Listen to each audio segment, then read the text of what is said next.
A service of KIBMradio.com, the Internet's home for an all old-time radio.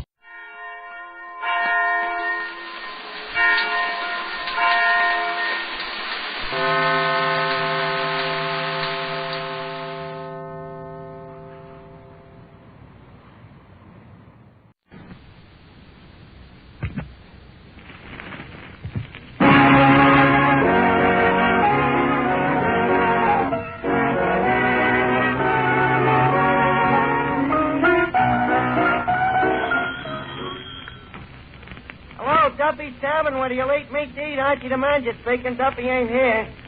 Oh, hello, Duffy. Tonight, a real big shot, Duffy. Monty Woolley. And that ain't hay.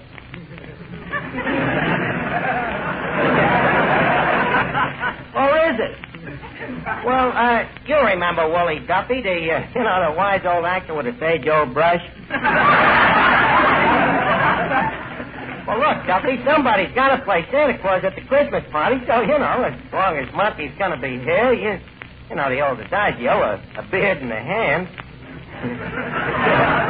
Yeah, sure, I'll ask him. Well, I'll call you back, Duffy.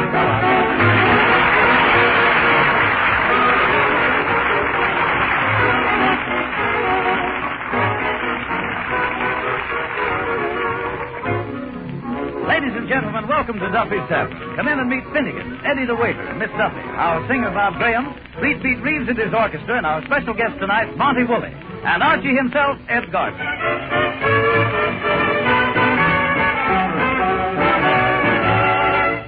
Hey, Eddie, where's the soap?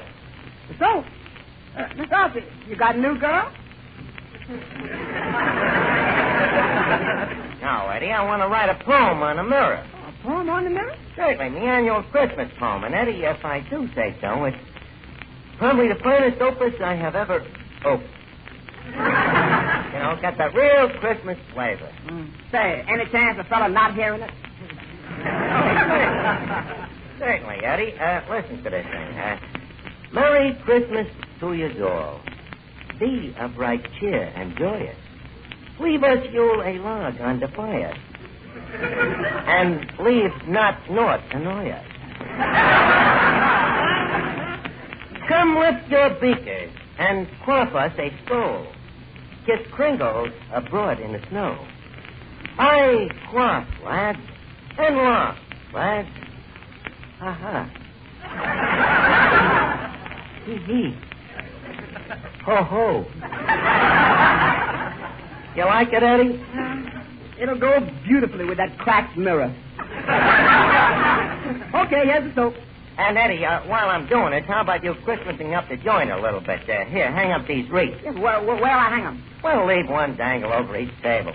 That's a good idea. Then after each customer has finished eating, we can just lay the wreath right on his chest.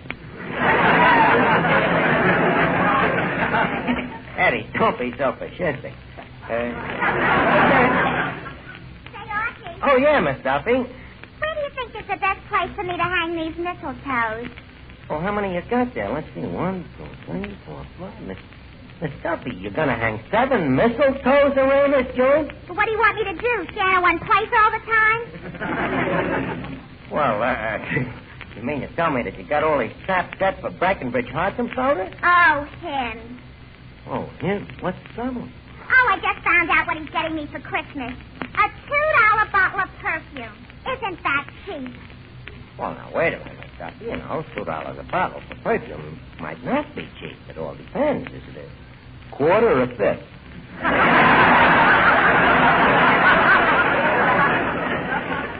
Archie, everybody knows that perfume don't come in quarts or fifths. This is a pint. Gee, I thought maybe he would get me a fur coat or maybe an alligator bag. An alligator bag? What would you do with it? You ain't got an alligator. Oh, what's the use of standing here talking to you? Once a man, always a man. And you can say that again. Eddie, did you ever beat the likes of these dames? They're all so mercenary, you know? That is sure. You know, that Sonia Jones of mine is still expecting that mink coat. Plus what? plus a diamond bracelet and a ruby engagement ring, which I also promised her. You see, the other night I sort of took her off, and when we talked about the mink coat, she kind of put her arms around me, and then I mentioned the diamond bracelet, and she gave me a great big kiss. Then I saw the ruby ring.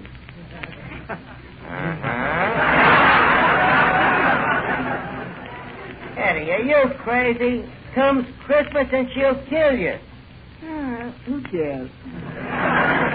Live dangerously is my motto.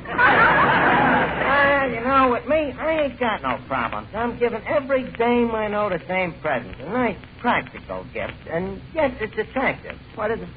Picture me. You see, I had 6 lovely portraits made. Yeah, how much did it set you back? Let's say there were 3 for $1.25. And there were 6 of them. It came to 6 times 3 1/4. Roughly around $50. And that takes care of my list. Say, well, what you going to give for Mr. Duffy? What am I going to get for Duffy? Eddie, for Duffy, I will get exactly what he always gets me. And that is something which you can find in a vacuum which has been cleaned out by a vacuum cleaner. Oh, hiya, Finnegan. God, check who's here with me tonight. Who? My brother Wilfred. Wilfred. Yeah. Is that the tall, fat, ugly one? No, that's my mother. You know, Wilfred is my kid brother. You know, the black sheep of the family. The black sheep of the family? Yeah, the one with the brains. Oh, yeah, I remember him. Very smart kid. Oh, yeah. Hey, Art, what's an IQ? An IQ? Why? My kid brother's got one. Well, you see, Finnegan, that proves that he is a very bright boy. Yeah? Yeah, yes. IQ is a scientific abbreviation for a very smart person. Liberally translated, it means intelligent quadruped. That's very interesting. Yeah. I'm telling you, this brother of mine is very smart. He's really got his worry. You see, the rest of our family is just normal, average people, like me. And poor Wilfred has to be a genius. Yeah, well, that's tough. When did you find it out? Well, we first realized that he was abnormal when we seen him reading the paper without moving his lips.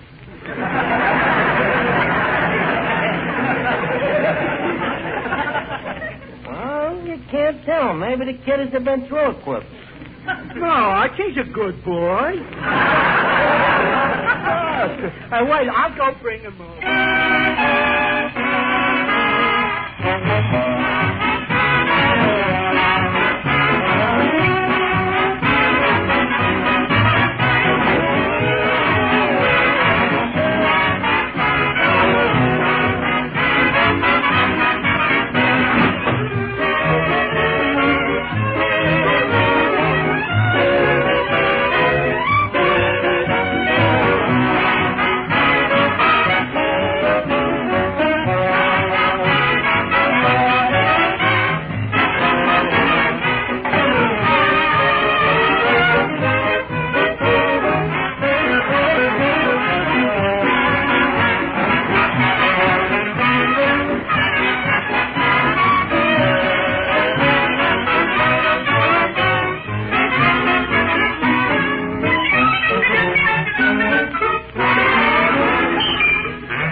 Duffy?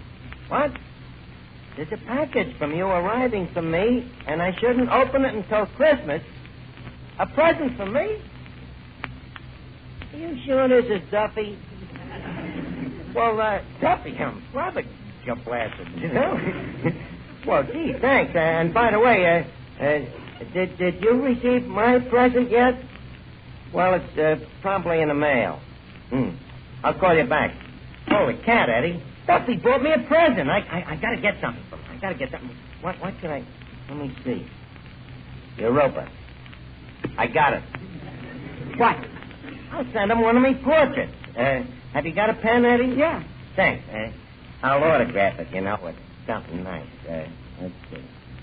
to my dearest employer, good old Duffy, in fond appreciation for all I have done for you.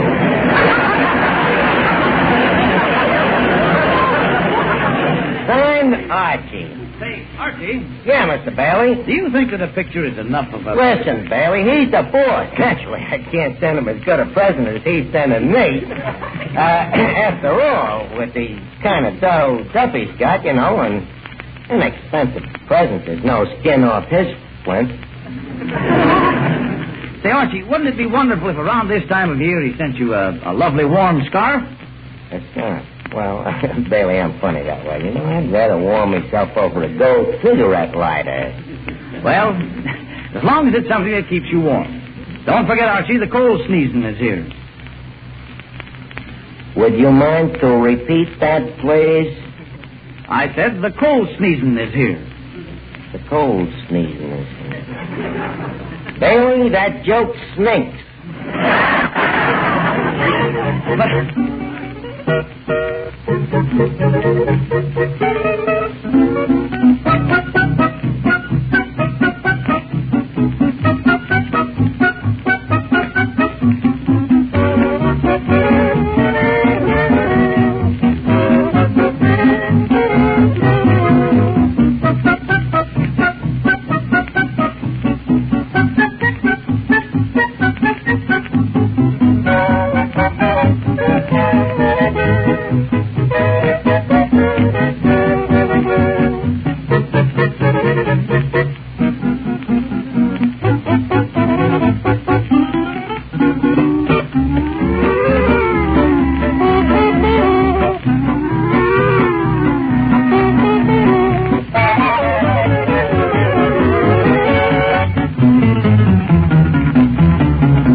Christmas present. I wonder what it could be. Hi, Art.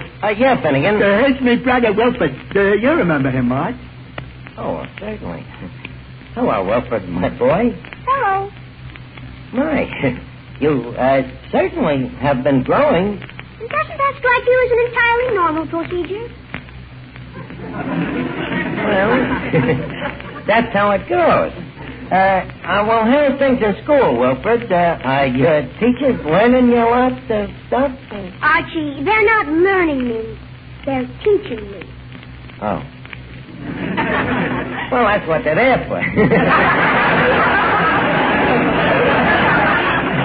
Well, you're looking fine, Wilfred. Very manly. Are you eating good? Yes, I get sufficient nourishment, thank you. Well, you know, you got to eat good if you want to grow up to be a big, strong man like your Uncle Archie. You know how I got this physique of mine? Malnutrition? Yes, sir, and plenty of it. Yeah, Wilfred, I always eat lots of bread, potatoes, pancakes. Well, I'm on a diet that precludes carbohydrates. Yeah. What say? Starches. I'm not permitted to have starches. Well, that's right, Wilfred. Starches ain't good for you. You know, they make your stomach stiff.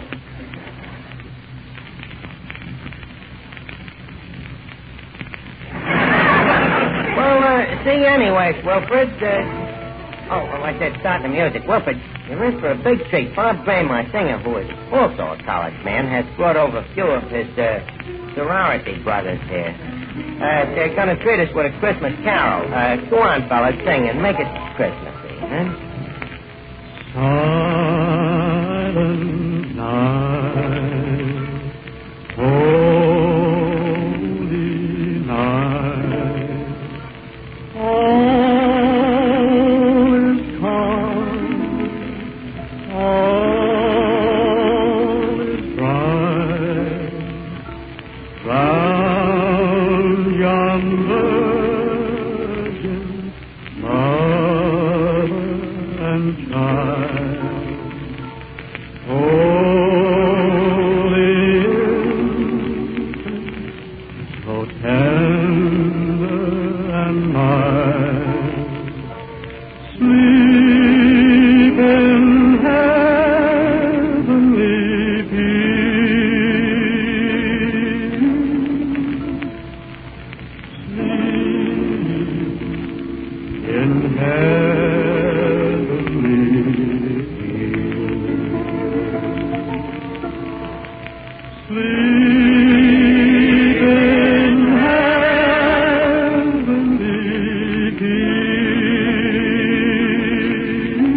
Like a December whipping pup. Eddie, pass the hat for the boys.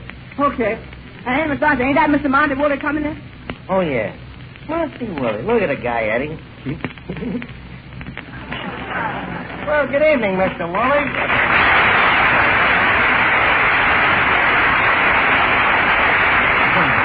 Well, Monty, good to see you again. I trust that you and I can pick up our acquaintance from whence we left off.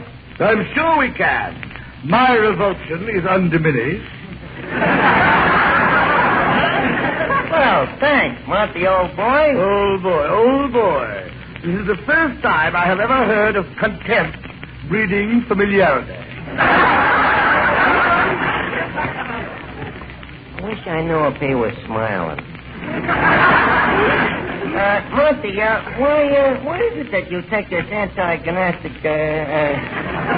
attitude towards me? Well, frankly, I think of you as a possible menace to my future. Me? Oh, why? Well, someday when I am too old to play juvenile, yeah, I may want to go back to my old profession, instructor of English. But by the time you're through with it, I may find myself teaching a dead language. Well, you know, it's a lucky thing for you that was a veiled insult. I did think. Hey, mister, that's a funny place to wear a grass skirt. Oh, the darn thing always hikes up. Finnegan, please, no remarks, Kay, about the beaver Kay. Oh, I apologize, mister. So I promise I won't tell you about your beard again. After all, I'm yeoman. Sir, you presume. Look, I'm sorry, Monty, but I hope you'll understand. You know, the guy takes a look at that. Finnegan, put down that match. All right, let me do it. I never gave a guy a hot beard. Look, beat it, will you, Finnegan? I'm having enough trouble with this guy. Monty, tell me something. What are you doing Christmas Eve? Well, we have an old custom in our family. I always take Grandma to the fight. Well, that's very quick, but the fights get out pretty early. Now, here's what I had in mind. How would you like a part here on Christmas Eve? Playing the part of... Playing the part of what? Monty, why don't we have a bite to eat? Eddie, how about some refreshments for Mr. Woolley? Just a moment. I eat here. I'd sooner die. No, there is no sooner way.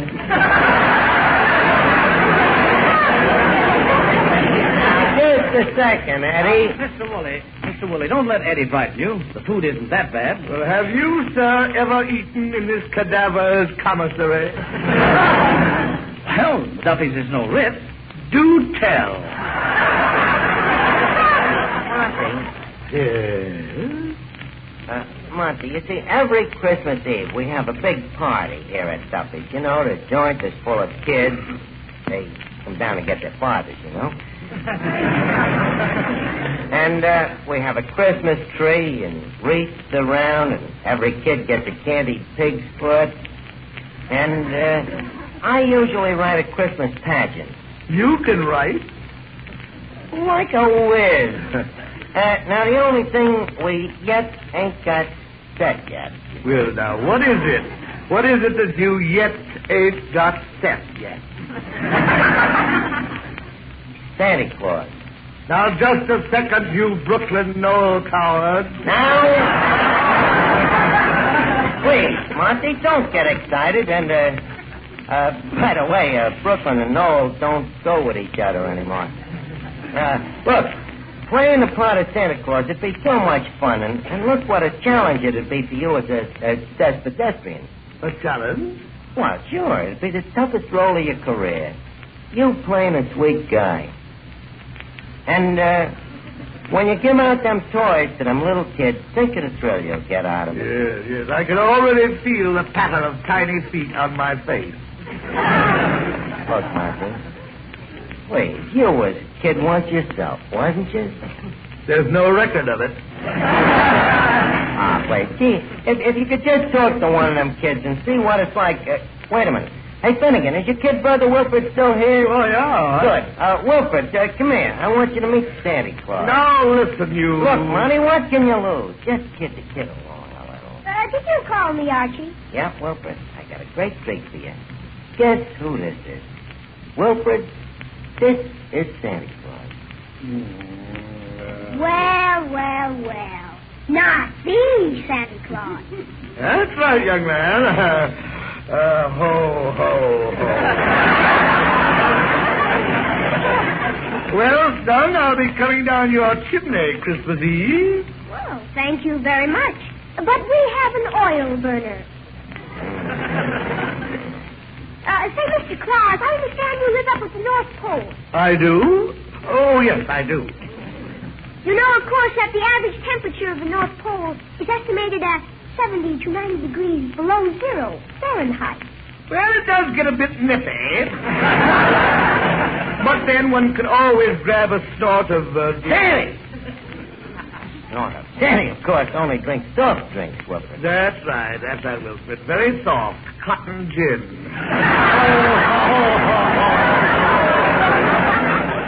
Yes, Wilfred, now see that you're a good boy, because on Christmas Eve, Santa Claus calls on every good little boy and girl. How did you know where they live? Well, they see, has all their numbers in a little red book. Yeah, some mighty fine numbers, that little red book. Oh, this is so ridiculous. Preposterous. Huh? Wilfred, you don't mean that you believe in Santa Claus? Oh, Archie, please. It's an amusing legend and rather pleasant, this Santa Claus. But this man plays him so badly. Why, you... Now, take it easy, Monty. Monty, leave go of the kid's throat. Wilfred, put down them tweezers. So what, Monty? You know, the kid's a bit of a critic. Please leave me. Get out of here. Look, Monty, I'm sorry it turned out like this, but... Archie, don't be silly. I'll be happy to be here Christmas Eve. You will? Yes, playing Santa Claus with Wilfred, with a bag slung over my shoulder. And do you know what I hope to have in that bag? What? Wilfred. Goodbye.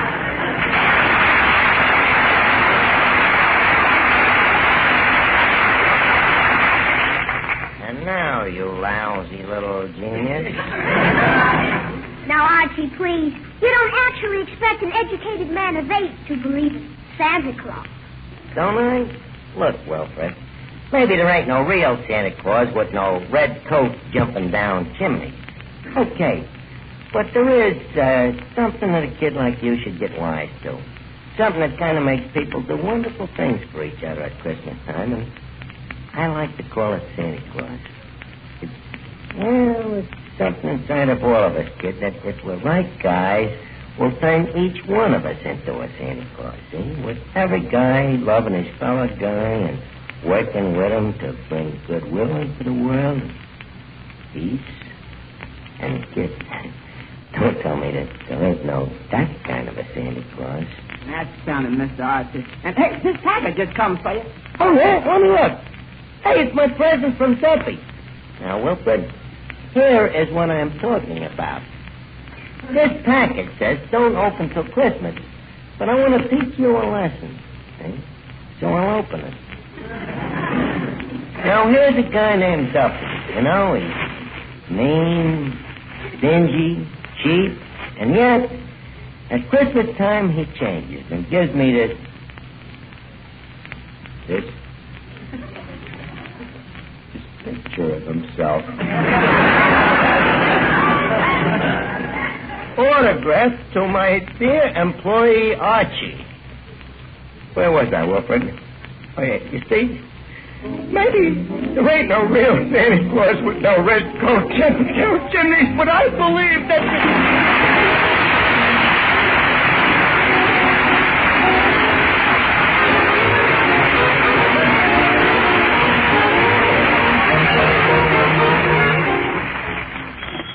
Duffy, Tavern. Oh, hello, Duffy. By the way, Duffy, thanks for that picture. It's just the kind of a thing I wouldn't have bought for myself. So, Merry Christmas to you and Mrs. Duffy and all of our friends. So long, Duffy.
Radio service.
Did you hear that? Come on, will you? Did I hear what? That whistle. That's the Rinso White whistle. And Rinso means us. That's right. Rinso gets clothes Rinso White. And Rinso presents the Amos and Andy Show with their guests for tonight, the Paul Taylor Chorus.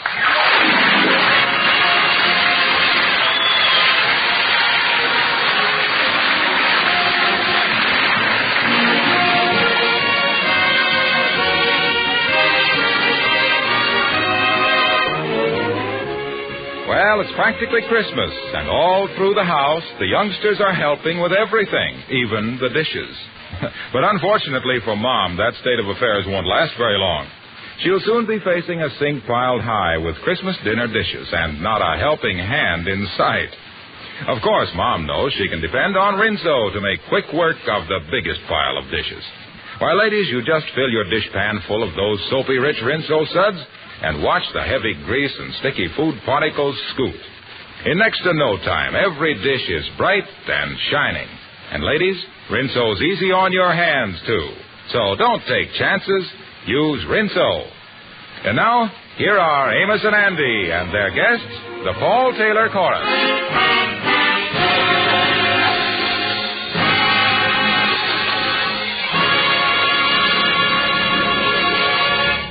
It's the Saturday before Christmas. The morning crowds are milling about Lenox Avenue in Harlem doing their last-minute shopping. Andy is out with Amos's little girl, Arbadella, on their annual Christmas tour of the department store windows. Right now, they're looking at a little doll in one of the windows. Yeah, that sure is a pretty doll, Arbadella. Yes, that's the one I wrote and asked Santa Claus to bring me. But Daddy said I wrote the letter too late. You see, I only wrote it 2 days ago. Yeah, well, that ain't giving Santa Claus much time. You got to write him before that. Isn't she pretty, though, Uncle Andy? Yeah. Daddy said Santa Claus would bring her to me next Christmas. Oh, sure. You see, that'll give him more time. We're having a good time today, ain't we, Uncle Andy? I like being out with you. Yeah, and I like being out with you, too, Arbadella. But I guess we better be getting on home now.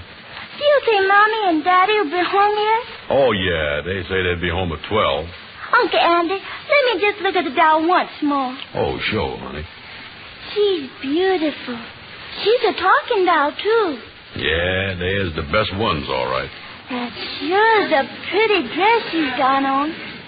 But when Santa Claus brings her to me next year, I'm going to make her a lot more pretty dresses. Pink ones. I can hardly wait till next Christmas.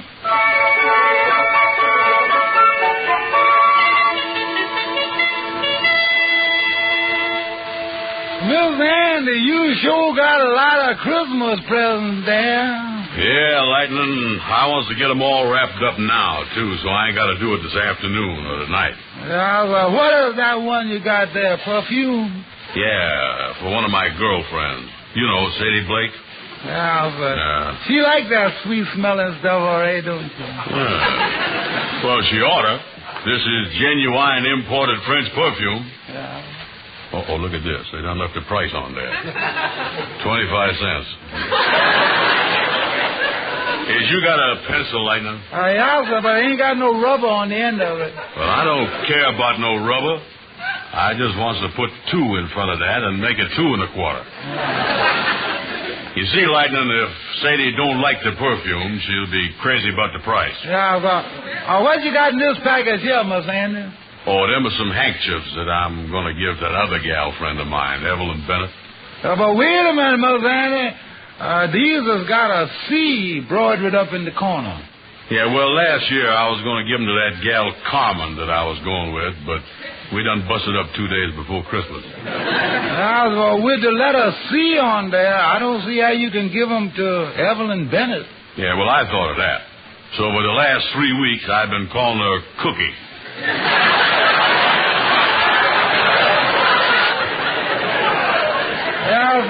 Look here comes the Kingfish and Henry Van Porter. Yeah, come in, fellas, come in. Well, hello there, Lightning. Hello, Andy. Merry Christmas, fellas. Noel, and all that stuff. That's the charming Yuletide.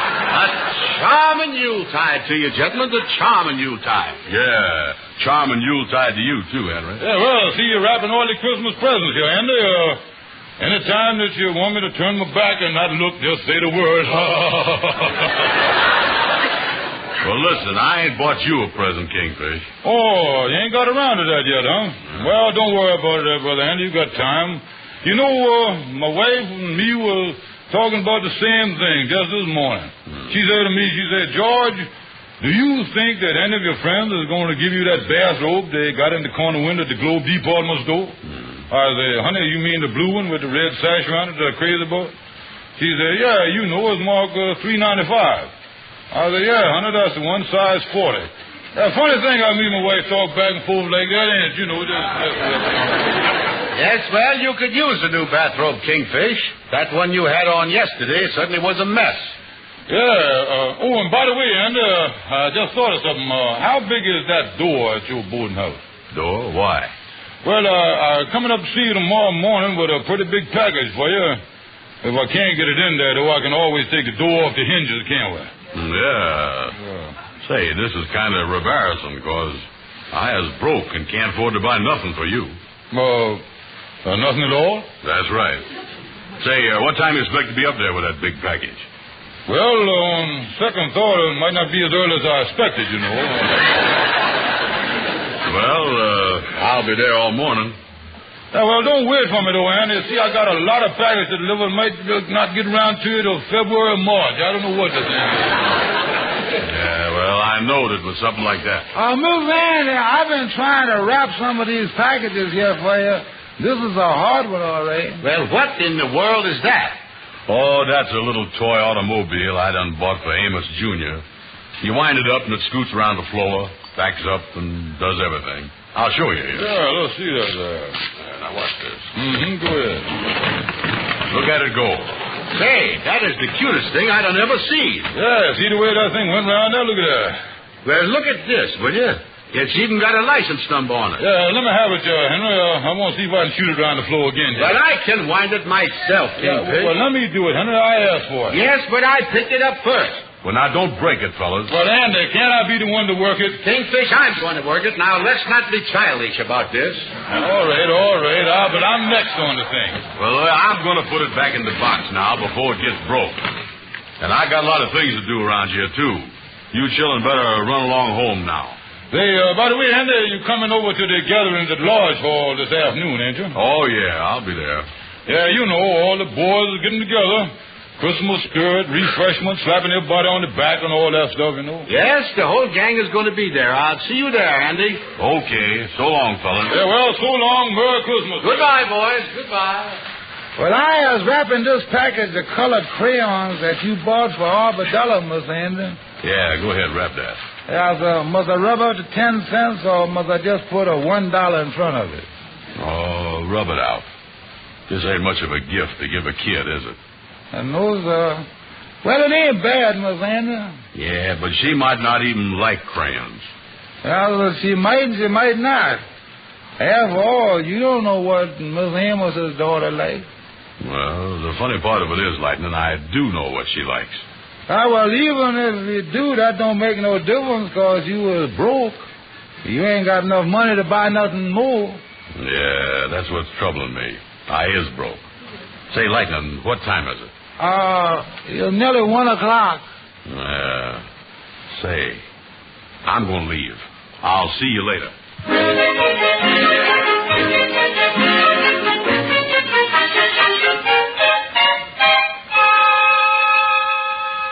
Did you want to see me? Yes, I guess so. Is you the gentleman to do the hiring here for the store? That's right. My name is Simmons. Yeah, well, I was wondering if you need any extra sales help for the last-minute rush this afternoon. I would work hard. Well, we did need extra help up until yesterday, but I think we can get through the rest of the day with the salespeople we have. Oh.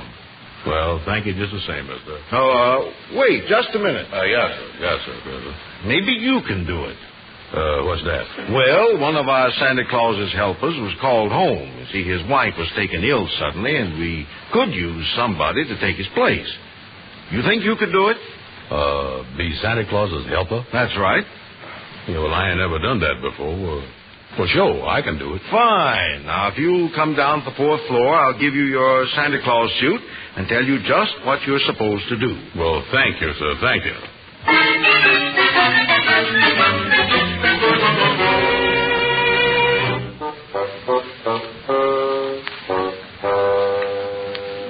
Well, Mr. Brown, that Santa Claus suit seems to fit you as well as the man who worked here before. Yeah. Help me button the thing up, will you, Mr. Simmons? A little snug right here. Yes, as I see. Well, you got that pillar in there just right. That ain't no pillar, that's me. Well, I think you better hurry and finish putting on your costume, Mr. Brown.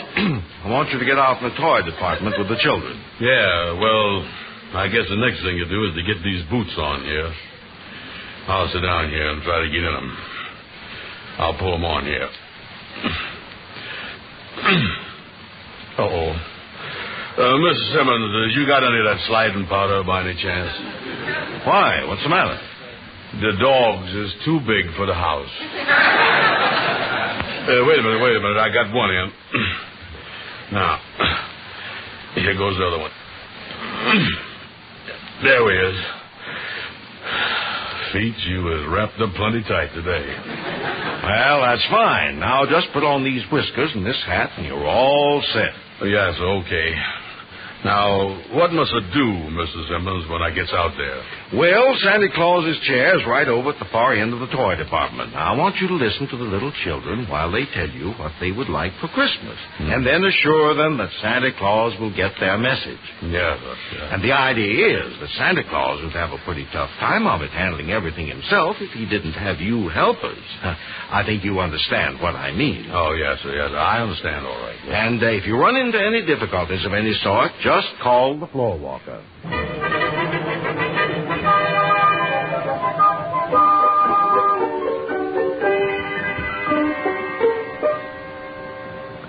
All right, Sonny, you was next. Come right up here now and sit on Santa Claus's lap. That's the boy. Now, tell Santa Claus, what you want for Christmas? I want a G-Man badge and a gun. A G-Man badge and a gun. Yeah, well, what's your name, son? Oliver Griffith. Oliver Griffith? Well, is you done been a good boy all year, Oliver? Yes, sir. Yeah, well, I could have seen that without even asking you. You was a nice little fella. I bet you drinks up all your milk at every meal, don't you? No, I don't. You don't? No. Well, you drinks part of it, though, don't you? I don't drink none of it. None of it, huh? No. Oh, floor walker, can you come over here? If Santa Claus bring me the G-Man badge and the gun, I'll drink my milk. Oh, yeah, well, never mind, floor walker. Oh, that's a good little boy, Oliver. Now, you just hang up your stocking and everything gonna be all right. Oh, thank you, Santa Claus. Come on, Oliver. Am I next? Yeah, you was next. My, what a nice little girl. Sit right here on my knee. Now, tell me, what is your name? Henrietta Lewis. That's a pretty name, too. And that's a pretty little dress you got on there. The mama made it for me. See the ribbon? Yeah, that's good, all right. Henrietta, you was one of the sweetest little girls I done ever seen. Now, tell me, what do you want for Christmas? A football. A football? Yes, and a 2 chests and a drum. 2 chests? Well, what do a little girl like you want with them things? Oh, I don't want them for myself. Oh, well, who does you want them for? My little brother. Your brother? Yes, you see, he's sick in bed, and he couldn't come down here, and I don't want you to forget him. Oh, well, that sure is sweet of you, Henrietta. And I can tell you right now that Santa Claus is going to take care of him. Thank you. Merry Christmas, Santa Claus. Merry Christmas, honey. Hey, quit shoving. I'm next. Yeah, no fighting there now, boys. No fighting. Take it easy. I tried to push in ahead of me. I'm next, ain't I, Santa Claus? Yes, sir. Yeah, Sonny. What's your name? Percy Carter. Percy, huh? What you want for Christmas? I want a machine gun. Do I get it? I'll see what I can do about it and all that stuff. I want a wallet, too, with a picture of Humphrey Bogart in it. Yeah, well, I'll work on that, too. Who's next? Wait a minute, Santa Claus. I ain't through yet. I want to ask you something. Yeah, well, what is it, Percy? Last year, I asked you for a pair of skates, and I didn't get them. What goes? Well, you got a lot of other stuff, though, didn't you? Yeah. I got a necktie, some socks, and a couple of handkerchiefs. But who wants that stuff? Well, better luck this year. All right, who's next? Wait a minute. I got more stuff to ask you. Oh. In that workshop up north where Santa Claus makes all his toys? Yeah. What kind of country is that? Country? Well, it's just, it's nothing but ice and snow and ice, all stuff like that. No trees or nothing? No, just ice and snow. Then where does Santa Claus get the apples and oranges he puts in the stockings every Christmas? Old floor walker. Forget it. Yeah, all right. Thank you, son. Who's next? I am, Santa Claus. Oh, step right up, Sonny. Step right up. Yes, sir. And what's your name? Jimmy Watson. And what is a baseball glove, a punching bag, a watercolor set, a ring toss, a fountain pen, a Mickey Mouse wristwatch, a cowboy suit, a telegraph set, a bicycle bell, a flashlight, and a baby sister.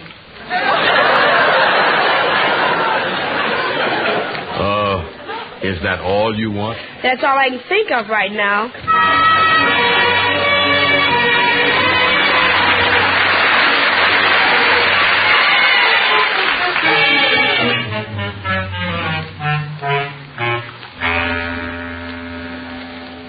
Well, you look a little worn out, Mr. Brown. Oh, yes, sir. I is a little tired. I ain't never talked to so many kids in all my life. But you know something? They is really cute, though, you know it? Well, you did very well. All the children seemed very happy, and the parents were just standing there beaming. Yes, I see that. Thank you, sir. Well, we certainly appreciated having you here this afternoon. Yes, well, tell you the truth, I enjoyed it, too. And, of course, you know I done it for a special reason. Yes, and here it is, Mr. Brown. I had the stock boy take it out of the window. The talking doll.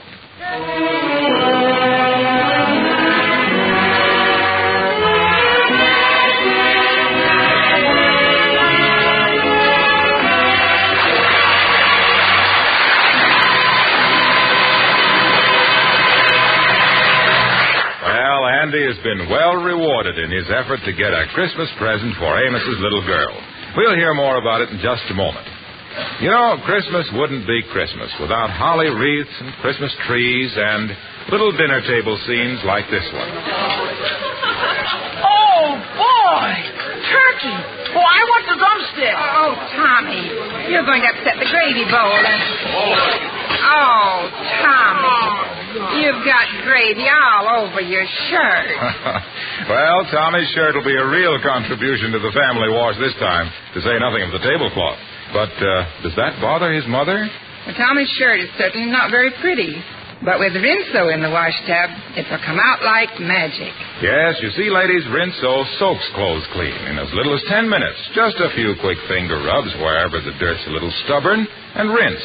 All your washable colors come spotlessly, Rinso bright, safely, even after dozens of washings.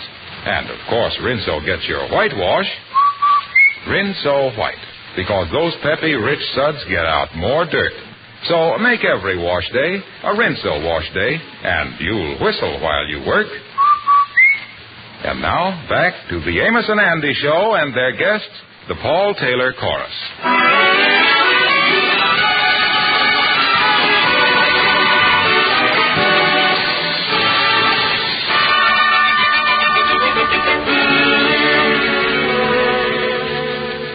Well, it's Christmas Eve. Andy has just arrived at Amos's with an arm full of packages.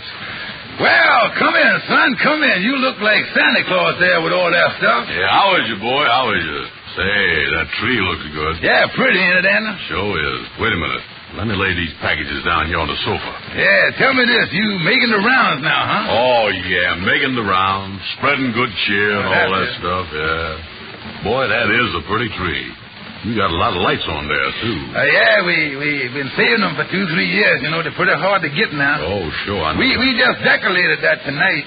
Yeah. Ruby and Mama is going out to take a few things to some poor people they heard about here in town. They'll be gone for about an hour. Oh, yeah, I see. I say, Andy, why wasn't you over with all the fellas at the lodge hall yesterday? Who, me? I must have clean forgot about that. Well, Amos, I'll leave these packages right here. All of them? Oh, sure. Here's one for Ruby. Here's one for Mama. Here's one for you. And there's a little toy automobile for your baby. Oh, gee, Andy. And here's a package for Arbadella. And listen, Amos. What's that? Be sure and tell her that this one is from Santa Claus. Oh, gee, that's a nice-looking packet there for her, all right. Oh, just a little something I picked up. Nothing. Oh, gee, you certainly is a Santa Claus this year, and I ain't never seen a Santa Claus like this. Yeah, well, don't forget, I seen a lot of stuff over at my place from your house. Yeah, well, like I told you, Andy, it ain't much, but we wanted you to know that we love you and we're thinking about you. Oh, well, Amos, I feel better this year than I ever felt. By the way, when are you going to open up your packages? Oh, the kids get up early, and we all get up and start early Christmas morning. And now, don't forget, too, you promised us this morning that you'd be here for Christmas dinner. Oh, yeah, I sure will. That's nice of you, too, because the other two I was figuring on going to didn't work out so good. Oh, it didn't, huh? No. Yeah, well, we want you here, Andy, so you count on it. Yeah, well, that's swell. Well, I got to get going, son. I got to run around, drop in on 2-3 people, say hello to them. Yeah, well, okay, son, and I'll see you tomorrow. And thanks a lot for the present. The show was nice of you, Andy. Oh, nothing at all. And say Merry Christmas to Ruby and her mama for me and the kids. Yes, I will, Andy. I'm going on back with Arbadella now. Yeah, well, so long, Amos. So long, Andy. So long. Bring forth the royal diadem and crown him Lord. Well, honey, you was all in bed, ain't you? Daddy, can I turn on the little radio for a minute before I go to sleep? Yeah, well, just for a minute or two, I'll snap it on for you. There he is. Now we let it warm up a few seconds. We don't want to wake up baby. Oh, music never wakes him up, Daddy. Yeah, well, now, let me straighten your covers out a little, honey. Tell me this, as you said your prayers? Mommy heard my prayers before she went out, Daddy. Yeah, well, that's The good. Paul Taylor chorus continues with the Lord's Prayer. Well, now, get under the covers. Daddy, could you get some Christmas music on the radio? Why, darling, this is the very best Christmas music you could get. They're going to sing the Lord's Prayer. I've been saying the Lord's Prayer with Mommy. She's been teaching it to me. Yeah, I know she is. What does the Lord's Prayer mean, Daddy? Well, it means an awful lot, and with the world like it is today, it seems to have a bigger meaning than ever before. But what does the Lord's Prayer mean, Daddy? The Lord's Prayer? Well, darling, I'll explain it to you. Well, will you, Daddy? Yeah, now, you lay down there, that's right, and listen. Now, the first line of the Lord's Prayer is this. Our Father, which art in heaven. That means Father of all that is good, where no wrong can ever dwell. Then it says, hallowed be thy name. That means, darling, that we should love and respect all that is good. And then it says, thy kingdom come, thy will be done, in earth as it is in heaven. That means, darling, as we clean our hearts of all hate and selfishness and fill our hearts with love, the good, the true, and the beautiful, then this earth where we are now will be just like heaven. That would be wonderful, Daddy. Then it says after that, give us this day our daily bread. Now that means, honey, to feed our hearts and minds with kindness, love, and courage, which will make us strong for our daily task. Then after that, the next line of the Lord's Prayer is this, honey. And forgive us our debts as we forgive our debtors. Do you remember the golden rule? Yes, sir. Well, that means that we must keep the golden rule and do unto others as we would want others to do unto us. And then it says after that, and lead us not into temptation, but deliver us from evil. Now that means, my darling, to ask God to help us do and see and think right, so that we will neither be led or tempted by anything in the world that could be bad. For thine is the kingdom, the power, and the glory, forever. Amen. That means, my darling, that all the world, everything is in it, belongs to God's kingdom. Everything. Your mommy, your daddy, your little brother, your grandma, you and everybody. And as we know that and act as if we do know it, my darling, that is the real spirit of Christmas. That's good, Daddy. Well, now, I guess we ought to cut off the radio and let you go to sleep. Good night, Daddy. Good night, sweetheart. Daddy, will you leave the radio on while I go to sleep? All right, I'll leave it on and you can listen to some Christmas music.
Christmas, my darling.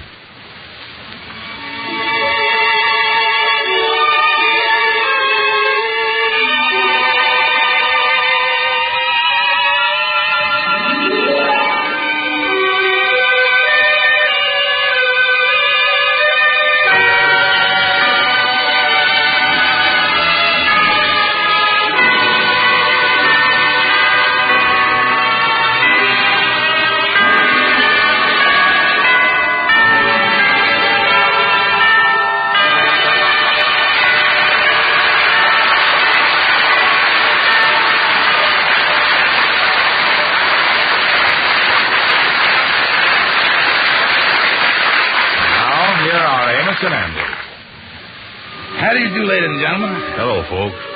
On behalf of the makers of Rinso and everybody here, we want to sincerely wish you a very happy Christmas. We know that to many of you it won't really seem like Christmas this year with your loved ones so far away. But there are many things to be grateful for. And we hope and pray that a year from now, we will all be able to celebrate a Christmas when there is really peace on earth.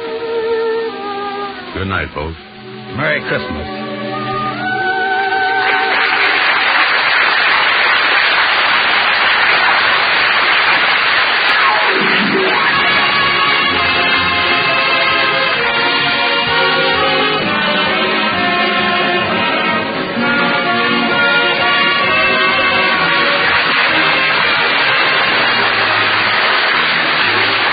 Be sure to be with us again next Friday evening at the same time when the makers of Rinso will again present the Amos and Andy Show. Our thanks to the Paul Taylor Chorus for joining Amos and Andy in their Christmas presentation tonight. This is Harlow Wilcox saying good night to all of you from all of us.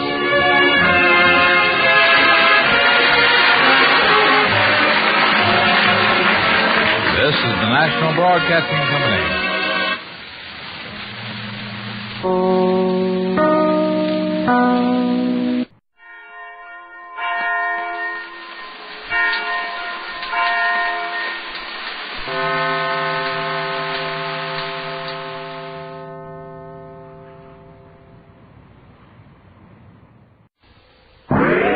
The Adventures of Jungle Jim. A complete radio episode based on the action pictures and characters of the same name that appear every Sunday in the Comic Weekly. Jungle Jim and his guerrilla raiders have been ordered to return to China. To do so, they stole a Japanese bomber. Caught in the crossfire between the Japs and carrier-based American planes, Jim realized that their only chance was to make a forced landing near the carrier and hope for rescue. The bright moonlight was in their favor, and after locating the carrier, Jim dropped down to the blue Pacific. Alert anti-aircraft fire from the carrier killed one of Jim's raiders, the Hindu Sabi. And in the crash landing, Jim's friend and co-leader, Sing Lee, broke a collarbone. As Jim had hoped, the carrier dispatched a launch towards them. But as the launch draws near, it opens fire on Jim's men. Most of the shots seem to be directed at Sing Lee's nephew, the young Chinese-American, Tom Sun. Jim and his men are helpless. Don't shoot! Don't shoot! Save your breath, Tom, son. Might as well, I guess. Hey, they're not kidding. That one parted my hair. They're coming from the east. Yeah. Must have circled around after they left the carrier. Here, Colo. I'll take Sing Lee again. That's it. Easy with him now. How is Uncle Sing, Jim? He'll be okay. That is if these guys will give us a chance to identify our guy. Oh, yeah. I see what you mean.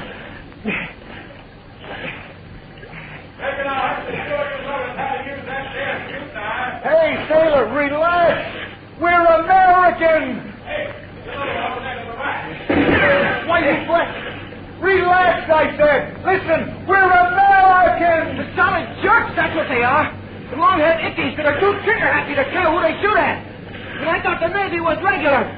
Yeah, where's my clothes? You all hear what I heard? You heard okay, wise guy. Ickies, that's what I said. Long-haired true ballers. Especially the pop with the pop gun. We're Americans. Chinese-Americans. Okay, stop blubbering. You're lying. We'll find it out soon enough. All right, Phil. Throw him a line. Have you keep that pop gun handy just in case. All right, fella. In you come. Take care of my uncle first. He's hurt. I'll give the orders around here. Come on, I said. My. What brass we're using on our hats this season. That's it. There we are. Grab my hand now. There. Who's in command? Captain Bradley. That's him with my uncle. Oh. Be right with you, Captain Bradley. Don't worry about me. My friend here needs attention. Easy with him, Phil. You all right, Mac? Here, take my hand. Careful with Stingley, Chief. He's got a broken collarbone. Here, let me give you a hand, Phil. Now then, easy. All right, lay him down on the deck now. Go ahead, Colo. I'm right behind you. Oh. That all? That's all. What about her? Let's go home.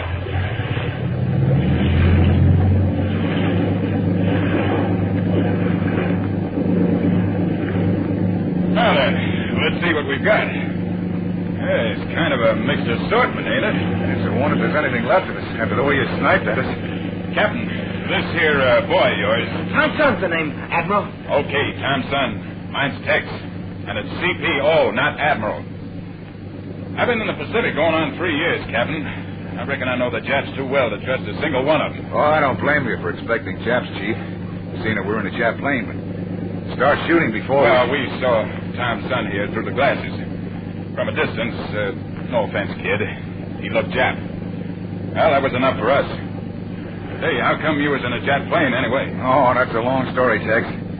We tried to wireless our identity, but the wireless got a bad case of lead poisoning in a dogfight. Never a dull moment, huh? How'd you be okay now? Except for Sabi. Sabi? Oh, that's a Hindu who joined us a while back. Your Akak got him. Oh. Hey, that's plenty tough. I lost a couple of buddies that way myself.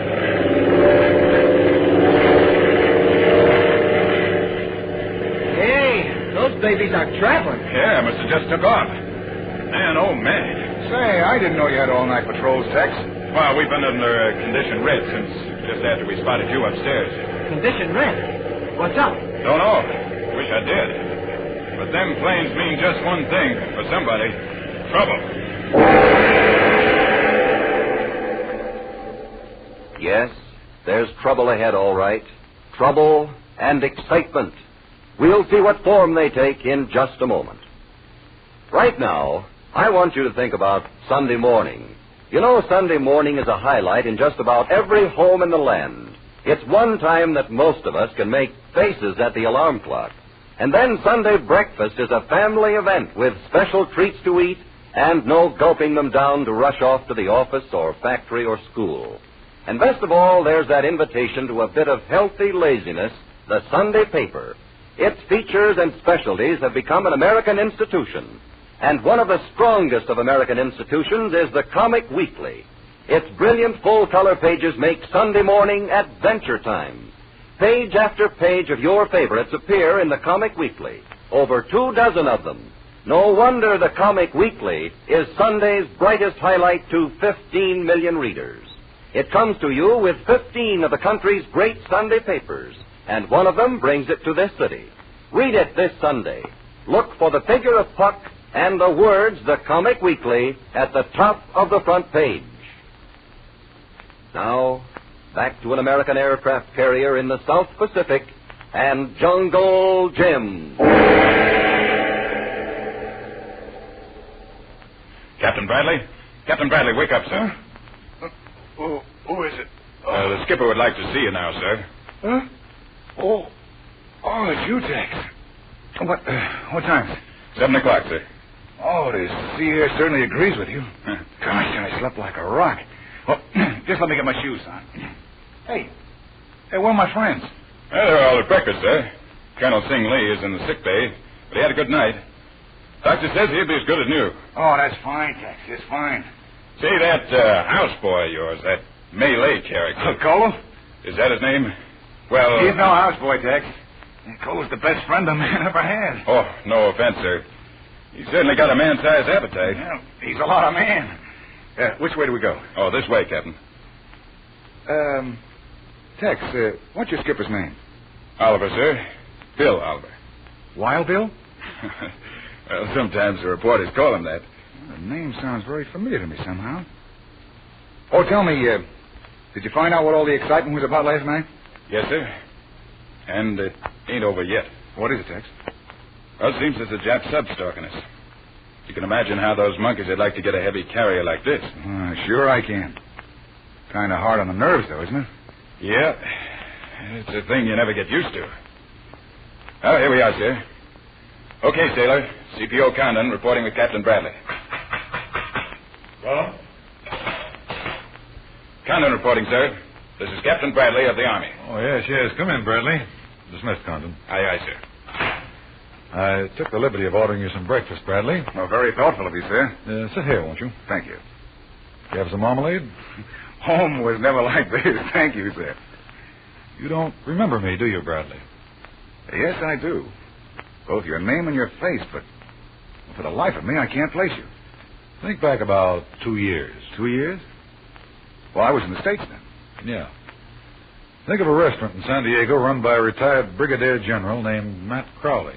Why, of course. He was a phony. They sent him to Leavenworth for life. He was working for the Japs. That's right. Before you found out the truth about him, I was in quite a jam on his account. I never got a chance to thank you properly. Yes, I remember now. We met in the Admiral's office. That's right. Here, have some sugar? No, thanks. Kind of out of the habit. What were you doing in that jet bomber, Bradley? Well, it was the quickest way to get back to China, and those are my orders. Mm-hmm. Condon tells me our ack got one of your men last night. Well, sorry about that. It was one of those things. It was the last round you threw at us, too.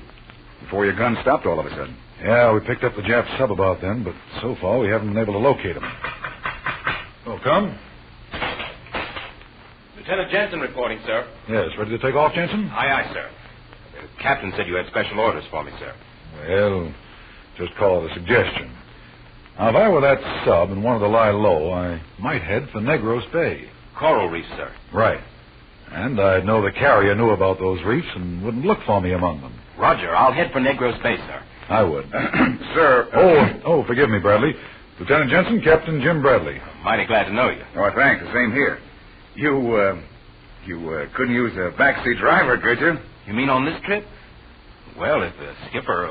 Well, as far as I know... Thank you, sir. Thank you. Well, what about it, Lieutenant? Maybe an Army man could help you. Army, huh? Well, come on. Let the Navy give you a lesson. And, good hunting. Thank you, sir.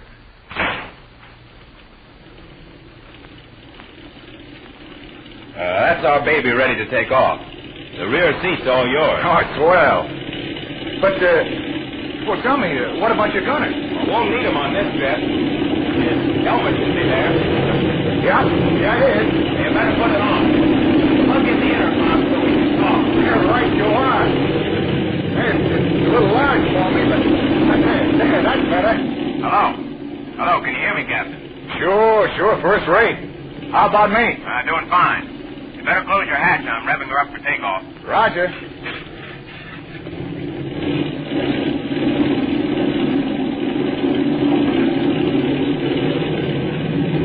We're getting the flag, Bradley. Hang on.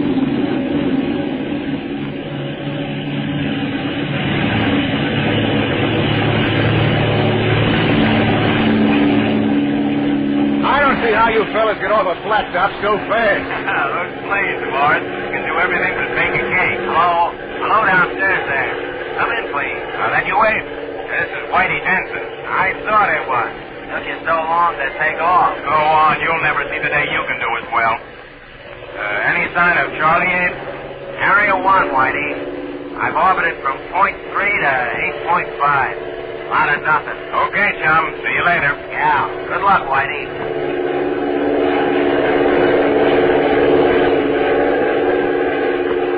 Say, Whitey. Yes, Captain? My name's Jim, but who's Charlie?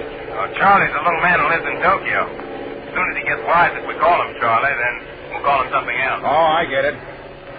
About how far is Negros Bay? Well, not far. Sun will be good and high when we get there. Give us a better view of things. Swell. Boy, these things really travel, don't they? Why, the carrier is out of sight already. Now, these babies are handy when you're in a hurry. In this business, that's all the time. Well, how'd they stack up against Charlie's planes? I don't know. I never had a Jap get close enough to me to find out. Well, it won't be long now. If you look straight in the sun, you'll see 3 Jap Zeros heading our way.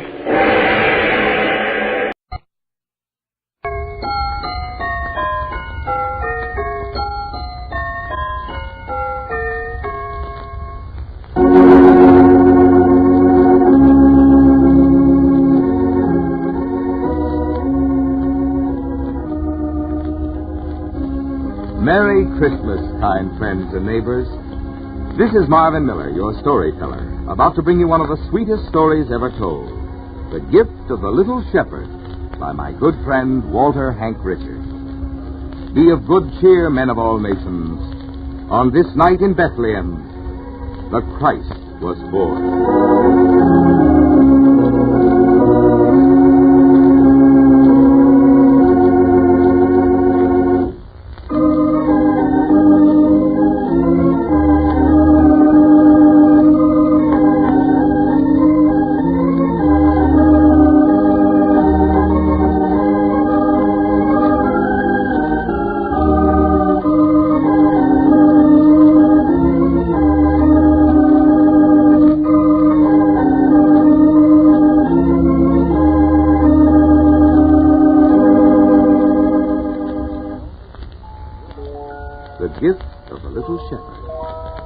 It all happened in a dim, distant past on the eve of the very first Christmas. The night was dark as dark could be. There was no moon and no light save that given off by the twinkling stars and the campfires of the shepherds tending their flocks in the hills about Bethlehem.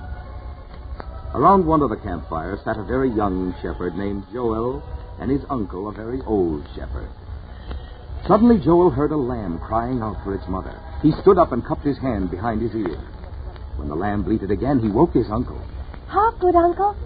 I hear a lost sheep crying for its mother. Uncle Matthew stirred and opened his eyes. I is the lamb of the old ewe that was slain by the wild beasts at eventide. Uncle Matthew hesitated, and then observing how interested his nephew was, he smiled knowingly. Go forth, little shepherd, and rescue that lamb, and thou mayst keep it for thy very own. A lamb of mine own, good uncle? The old shepherd nodded. Aye. 'Tis well thou shouldst know the joy of possession in thy youth. The little shepherd was off like the wings of the wind, and in no time at all he reappeared in the circle of firelight, clutching a tiny lamb close to his breast. Old Matthew nodded his approval. The little shepherd was filled with pride, for this was indeed the first thing of importance that he had ever owned. Now I am grown to man's estate. I am no longer a child. I am a man with property. Jehovah is good, dear uncle. And thou also. During the hours that followed, the little shepherd fed and watered the little lamb. Then he bathed the little lamb. Then he bathed it and dried it and combed its white fleece. By the time he was done, Joel had grown, so weary, and his eyes were so heavy he dozed off to sleep by the fire, holding the baby lamb in his arms. The old shepherd smiled in his beard, and as the midnight hour approached, he raised his eyes toward the skies and breathed a prayer. Blessed Jehovah, thy grateful child looks up unto thee, offering thanks for the midnight and the silent stars. The sky is thy temple, O Jehovah, and here 'neath thy stars I am close to thee. Suddenly the old shepherd became conscious of wondrous music in the night. A light was growing brighter in the sky overhead. Now it was like daylight, then like the sun, then like 1,000 suns. Other shepherds tending their flocks on the hillside began calling out to each other. Is this a fire, or has a star fallen? Then, as the light grew brighter than anything they had ever seen, someone cried out, It is the end of the world! Woe unto Israel! And the lamenting of the frightened men awoke the little shepherd. And when he saw the great light, he too was afraid. And he clutched his little lamb closer and cried out, Uncle! Uncle, where art thou? The old shepherd placed his arm about the little shepherd. Have no fear, little shepherd. The hand of our Lord Jehovah is in this. The little shepherd knelt beside his uncle, and raising his face toward the blinding light, he began to pray. Be merciful, O Jehovah. Spare my uncle and his flock. And if thou takest me, take also my little lamb to join thy heavenly flock. Suddenly, before their upturned eyes, there appeared in the heavens an angel of the Lord, hovering in the sky with his great white wings outspread. The angel spoke in a loud voice. Fear not, good shepherd. I bring ye tidings of great joy. For unto you is born this day in the city of David a Savior, which is Christ the Lord. And this shall be a sign unto you. Ye shall find the babe wrapped in swaddling clothes and lying in a manger.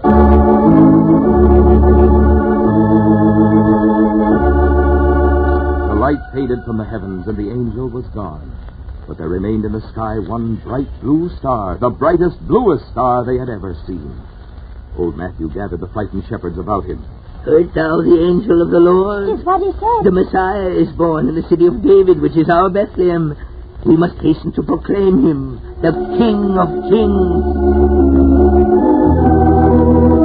The shepherds left their flocks and hastened down from the hills, for they knew there were mangers in an old cave behind the Khan of Bethlehem. The little shepherd followed along, half running, half walking, trying to keep up with the big shepherds, his crooked staff in one hand and his beloved lamb in his arms. When they came at last to the Khan of Bethlehem, they found the gate barred and bolted. Open up thy gates and hear the tidings we bring. The keeper of the gate, with sleep heavy upon his voice, refused them. Be on thy way. This place has been filled to overflowing these many hours, with pilgrims journeying to Jerusalem for the Passover. Old Matthew refused to take no for an answer. We seek no shelter. We are shepherds from the hills, come to tell of the marvels which we have seen and heard this night. I have seen the marvels, but I have heard nothing. Please let us enter, good keeper of the gate. How am I to know you are not thieves, come to rob the patrons of my establishment? Look thou, good keeper. We send forth a little shepherd bearing the crooked staff, emblem of our calling. He will prove we are shepherds. Aye, shepherds from the hills of Bethlehem, bearing tidings of great joy. What are these tidings? On this night the Messiah was born in a manger here in Bethlehem. The Messiah born in a manger? Aye, even as the prophet foretold. The keeper held his dim lantern down from the gate and found himself looking into the eager eyes of the little shepherd. I cannot believe thee, yet I cannot turn thee away. Follow me, good shepherds, and I shall lead thee to the mangers in the old cave. And I shall lead thee to the mangers in the old cave, where on this night Joseph and Mary of Nazareth are sheltered. As the good shepherds followed the keeper to the cave, the great blue star lighted their way. The little shepherd with his lamb still clutched to his heart entered the tavern. And though it was lighted only by the dim lantern of the gatekeeper, he was astounded to find the manger brightened by an aura of soft golden light. The old shepherd greeted an elderly man, gray of beard, and stated the mission of the shepherds. Joseph bowed and led them to the manger. Heart, good Mary, these shepherds have come down from the hills to see the babe. The shepherds crowded around the creche. The Messiah, born in Bethlehem, the city of David, even as the prophet had foretold centuries before. The little shepherd stood on tiptoe, trying to see over the broad shoulders of the big shepherds. Then, as the good shepherds knelt to do homage to the Christ child, Joel found himself gazing into the tender eyes of the most beautiful young woman he had ever seen. She lay there in the manger in raiment of purest white, with one slim arm thrown about a tiny babe in swaddling clothes. Even as the angel said. The little shepherd knelt down beside the other shepherds, his heart pounding with rapture. Oh, blessed are we. This was the moment which all generations of the Israelites had waited for. And the humble shepherds of the hills, good men and honest, were blessed above all men, and granted privilege of being first to gaze upon the Savior, which was Christ the Lord. Joel's little lamb broke the silence within the cavern, and the little shepherd tugged at the robe of his uncle. Old Matthew looked down into the boy's radiant face and heard him whisper, Good uncle, would it be proper for me to give unto the Christ child some token of my love? The old shepherd put a finger to his lips and signaled for silence. Thou hast no offering worthy of the King of Kings? My little lamb. Old Uncle Matthew stroked his beard, and the furrows stood deep upon his brow. Then he nodded. Very well, little shepherd. Make thy offering to the Messiah. The boy shepherd rose to his feet and extended his little lamb toward the Christ child. But at that moment, the keeper of the gate re-entered the cavern in great haste. Make way, humble shepherds! Make way for King! A moment later, while the shepherds watched, 3 kings of Orient, dressed in robes of purple and gold, entered the cave and strode majestically to the manger. They knelt and offered precious gifts of rare and treasured frankincense and myrrh and gold. The little shepherd stood there with tears of embarrassment rolling down his cheeks. His little lamb was like a heavy stone in his arms. He tried so hard not to cry, but in spite of himself, one anguished sob escaped his lips. It was then that Mary spoke for the first time. She looked over the crowned heads of the kneeling kings and smiled her tender smile and said, Why dost thou weep, little shepherd? Joel stood there with tears rolling down his cheeks. This is a moment of great joy. I, too, had a gift for the Christ child. A gift, little shepherd? From you? 'Tis nothing of value, good Mary. Nothing worthy of the master. Only this little lamb. 'Tis all I have. His only possession. The smile on Mary's sweet face brightened, and the kings nodded their approval. Come forth, little shepherd, and dry thy tears. The Holy Mother held out her hand, and the little shepherd came forward. And kneeling, he placed his beloved lamb in the manger beside Jesus. The Christ child awoke then, and the light about him grew brighter. My lamb for thee, Lord Jesus, to be thine own. The infant Jesus seemed to look first at the lamb nestling in the manger beside him, and then into the adoring face of the little shepherd. The light about Jesus brightened into a golden halo as a smile crossed his baby lips. The gift of thine only possession has pleased the babe. Aye, far more precious than our gifts of frankincense, myrrh, and gold are the gifts of sacrifice. Thy gift pleases him more than all the rest. See, he smiles upon thee, his first blessing. The Holy Mother placed her hand upon the curly head of the shepherd boy. By the gift of sacrifice, thou hast revealed the heart of the earnest giver. May thou dwell upon this earth as the patron saint of true giving until the very end of time. The little shepherd kissed the hem of Mary's gown. Good Mary, I know now that 'tis more blessed to give than to receive.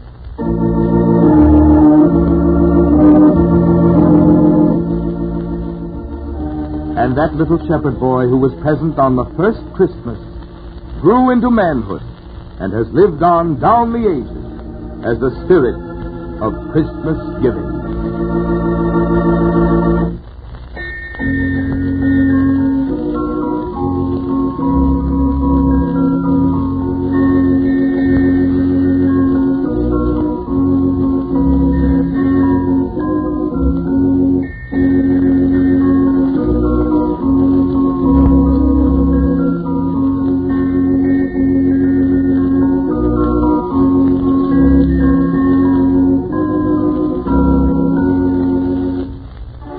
This is your storyteller, Marvin Miller, offering the best of the holiday season to you all. This radio greeting card, The Gift of the Little Shepherd, was written by Walter Hank Richards, and I was assisted in its presentation by Colleen Collins, with Ivan Ditmars at the grand organ.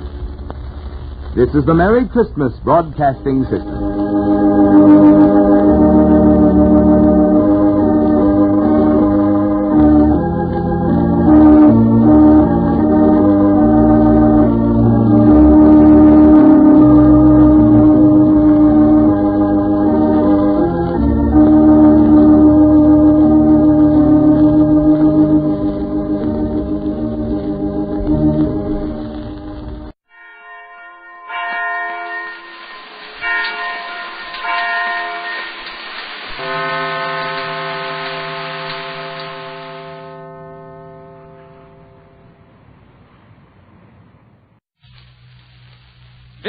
presents the Matinee Theater, starring Victor Jory.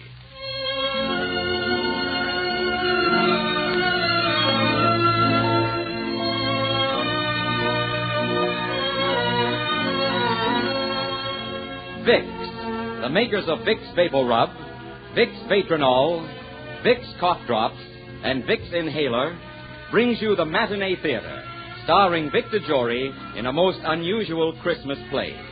A Stable in Bathlehem, Pennsylvania. First, here's a good thing to remember when you catch a cold. The best-known remedy for relieving miseries of colds is Vicks Vapor Rub.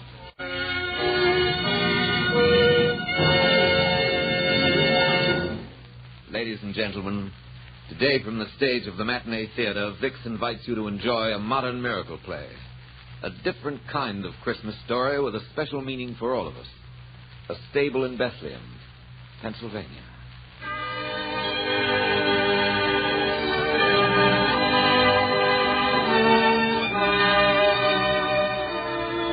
It's Christmas Eve, and behind the window of an exclusive Fifth Avenue club, two elderly men look out on the world with jaundiced eyes. In the sumptuous lounge of the club, there are only these two tonight, trying to conceal their loneliness at this festive time with bickering and cynicism. Oh, these chimes. I suppose we'll have to listen to those chimes all evening, Gordon. Yes, Christmas. The commercialism and hypocrisy of the whole thing turns my stomach, Townsend. Oh, that's something we agree on. It's all so obvious. Think of all those millions of people out there wrapping presents. Why? Only because they feel obligated, or they're trying to bribe somebody. Take you all these years to learn that? And these Christmas cards. Nothing but assembly line sentiment. People buy a card, put it in an envelope, stick a stamp on it, and send it off saying, there, thank the Lord, he's taken care of. Christmas cards are a system whereby people remember to forget you. Greetings of the season. Yes. And when they get through sweeping out the tinsel and adding up their bills, they'll be back at each other's throats again. Look at these holly wreaths in the window. That Christmas tree with all its baubles. By George, I'm going to complain to the board of directors about this. Just needless expense. But I suppose I won't get anywhere. They're the prize collection of nitwits, our board of directors. No. Wait a minute, Gordon. Wait a minute. I resent that. I happen to be a member of that board. I apologize. I should have said they're all nitwits but one. Oh, thank you. And that one's a fool. Huh? Now, look here, Gordon. All right.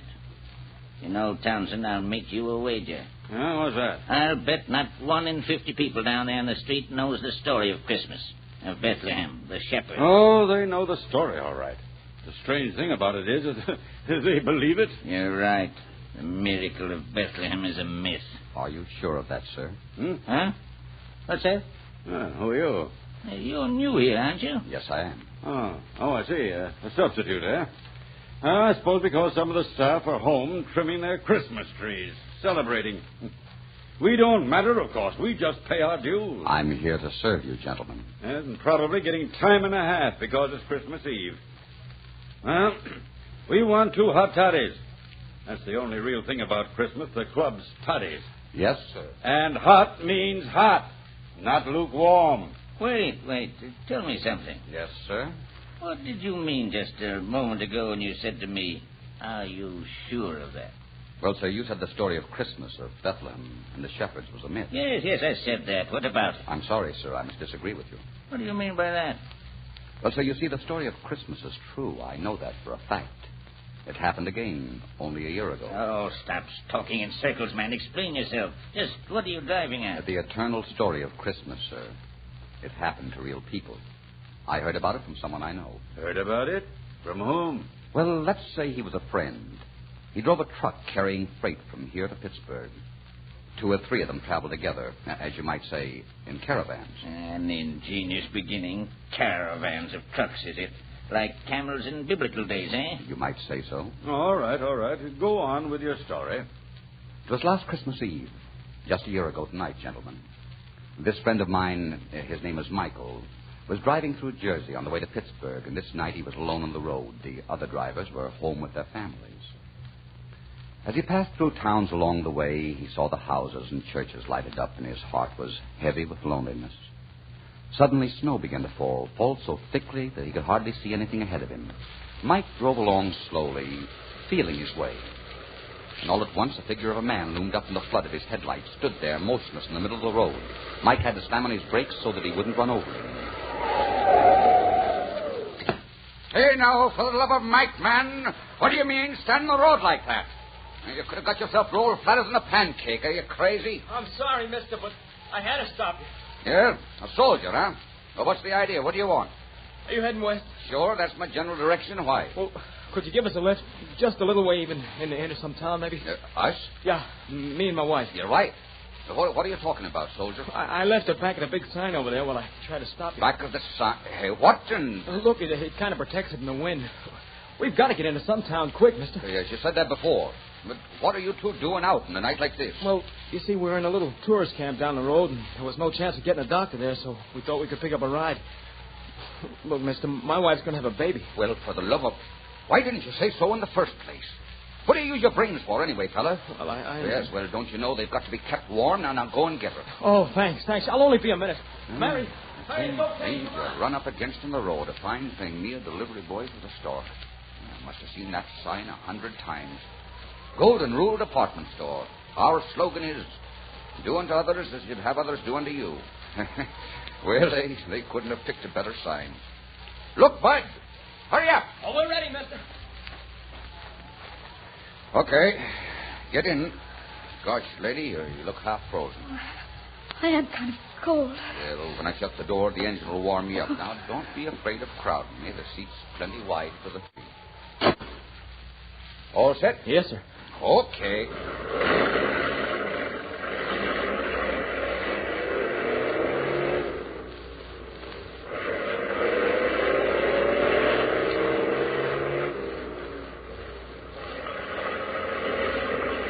We'll find some place in the road and stop for some hot coffee. That'll thaw you out, ma'am. I don't know what we would have done if you hadn't stopped for Joe. It's going to be all right now, Mary, honey. He understands. Well, I wouldn't say that, Joe. Me being a bachelor. But like my mother used to put it, bless her soul, babies manage somehow to make their way into the world. Yeah. How far is it to the next town? Can't we go a little faster? No, Bud, you can't make time in the snow. Oh, don't worry, Joe. I'm all right, honest I am. Where are you bound for, son? St. Louis. St. Louis. Boy, you've got a long way to go. Yeah. But, you see, that's where Mary was born. I see. Her folks still live there. She wanted to be there when we had our baby. Oh. There isn't much time left on my furlough, but I thought maybe we could make it. At least I'd know I was leaving in good hands. Oh, everything will be fine, Joe. You'll see. Just keep your arm around me. Hold me closer. Say, there's a blanket in back there. I'll put it around her, Joe. Oh, thanks. Boy, this is a funny Christmas Eve for me to be spending, Mike Riley, with a family on his hands. But don't think you're going to get away without paying me for the trip, folks. Oh, paying you? Sure. If the little one happens to be a boy, ma'am, you can pay me by making one of his names Michael. Oh, I think that could be arranged. We're all of one mind, then, are we? Fine. And back home, I've got the christening present all ready for the child. The self-same crib in which I was nursed and my father before me. Come all the way from Ireland, it did. Oh, that'd be wonderful. Joe was going to make a crib all by himself. Oh?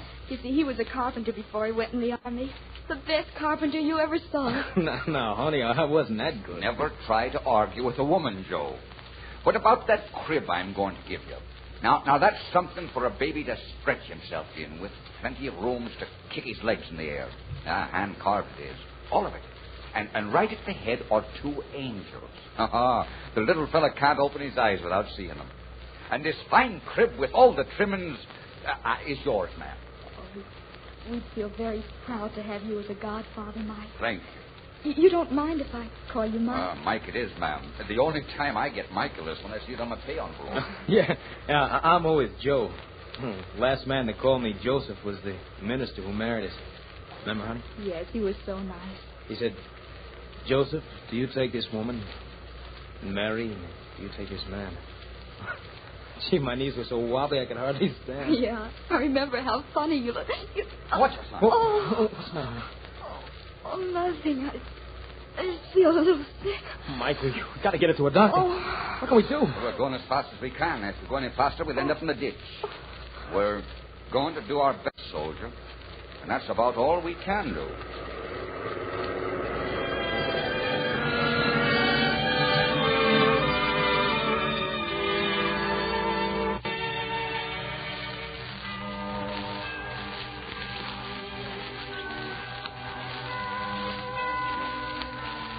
Well, what's the rest of your story? Why did you stop? I just thought you might want your hot toddies, sir. Well, never mind the toddies. You go on. Yes, go on, Joseph. Joseph, the carpenter, and his wife, Mary. I must admit the first part of your story has a very ingenious parallel. But where do we go from here? Well, the storm got worse and worse.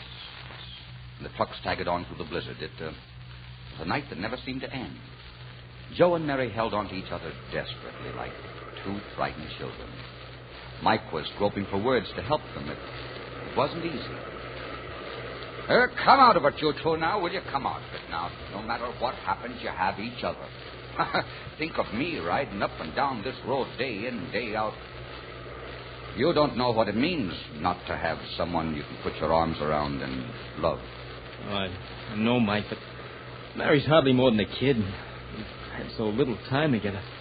Why, we haven't even got You don't know what you've got, son. You don't know what you've got compared to lots of other people. He's right, Joe. So right. Please, listen to him. Now, you take a fellow like me, Mary.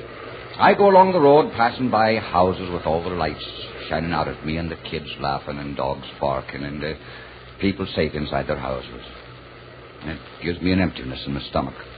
Because, you see, me and my truck, we could disappear into the darkness of the night and no one would care one way or the other. You know what I mean? We come into this world lonesome, and it's a wonderful thing when you can find someone to share it with you and fill all that emptiness. Well, what are you slowing down for, Mike? You stopping? Yeah, and not because we want to. What is it, Mike? I'm afraid the radiator's frozen up. Gosh, it stopped. You're telling me. Mike, we got to think of something.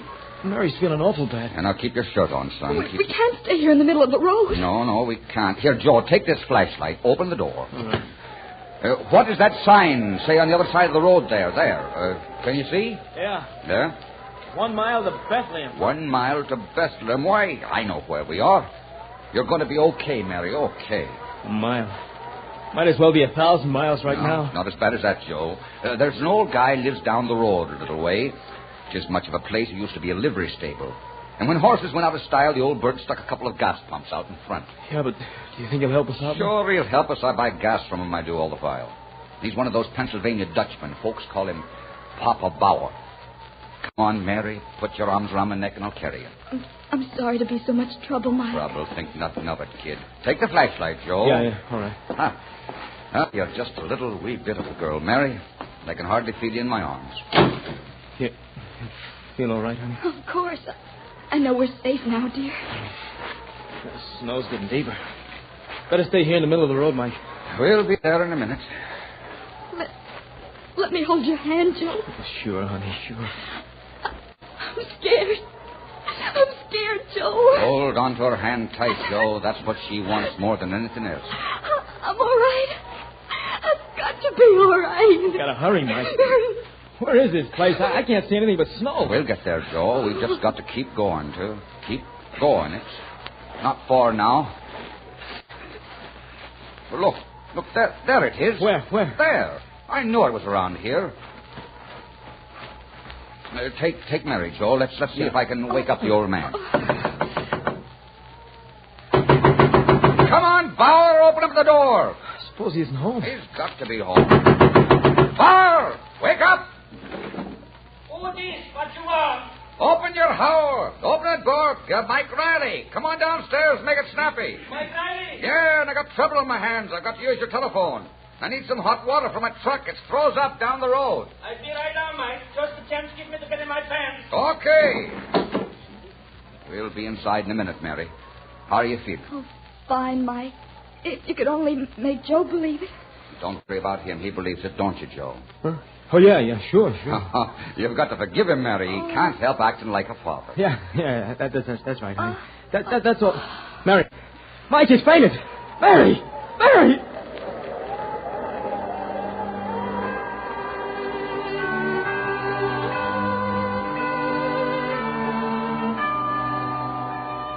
Well, they waited a few minutes.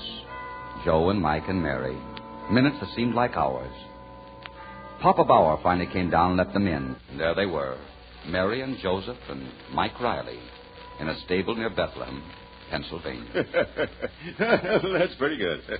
Mary and Joseph and Mike Riley. Yeah, but what about the shepherds and the wise men? Oh, they came. And there was a star, too. Oh, come now. Would you like me to finish, John? By all means. I wouldn't miss this for the world. No, right. Go on. Well, Mike and Papa Bauer started calling up doctors for Mary. But it was Christmas Eve. It didn't seem any of them were at home. They must have tried about 20 doctors, going right down the list. But all they got were maids who said they'd try and find Dr. So-and-so and tell him about it. They were getting desperate. Mary and Joe were upstairs in Papa Bauer's room. And they all knew Mary's baby would be born. This one's out, too. My. What do you have to do to get a doctor around here, anyway? Well, Mike, it's, Christmas Eve. Yeah, well, look, you keep on the phone, Bauer. I'm going upstairs.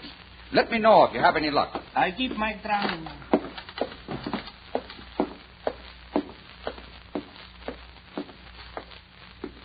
How is she, Joe? Oh, I don't know. Did you get a doctor? The old man's still on the phone. You mean you can't find a doctor? Oh, Mike, it's not fair. You can't expect her to have a baby in a stable with no one to help her. Don't worry, Joe. Please, darling. Don't worry. It's all right to say, but we're only kidding ourselves. Now, wait a minute, kid. Don't make it any worse for her. May I have some water? Sure, Mary, all the water you want. Here you are, honey. Thank you, dear. Now, you just sit down, Joe. No, right here on the bed. Listen, Joe. You said something about a woman having a baby all by herself in a stable. Well, I'm not exactly a religious guy, but I can remember my grandfather telling me a story I never forgot. Oh, Mike, this is no time for stories. It's always time for this story, Joe. I can still see the old boy's gentle smile as he told it to me. It went something like this.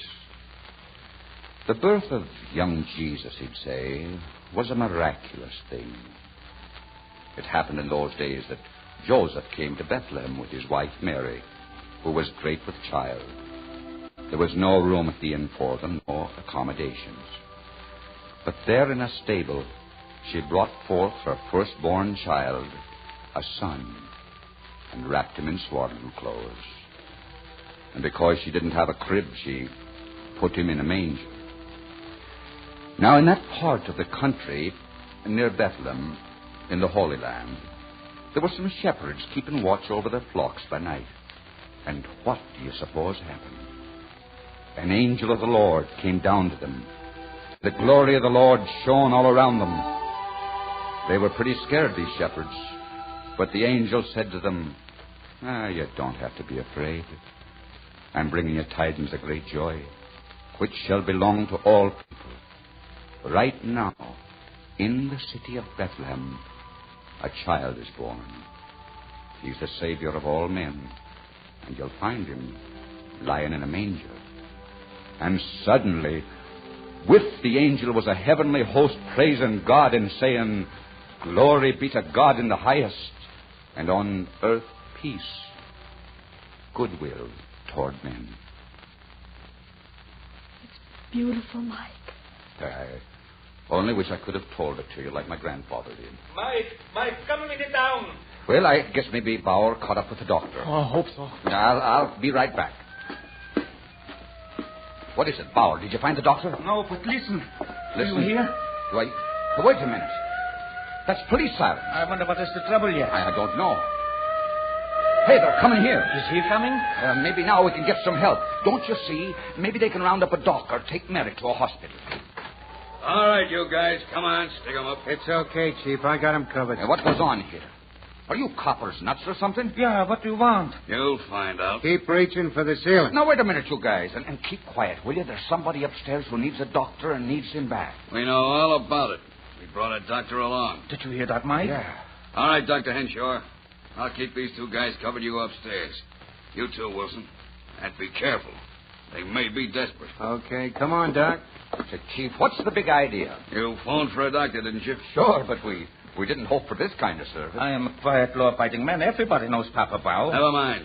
Stand up against the wall, you two. Now, what's your name? Mike Riley. I suppose you don't know anything about the stick-up at the country club tonight. Stick-up?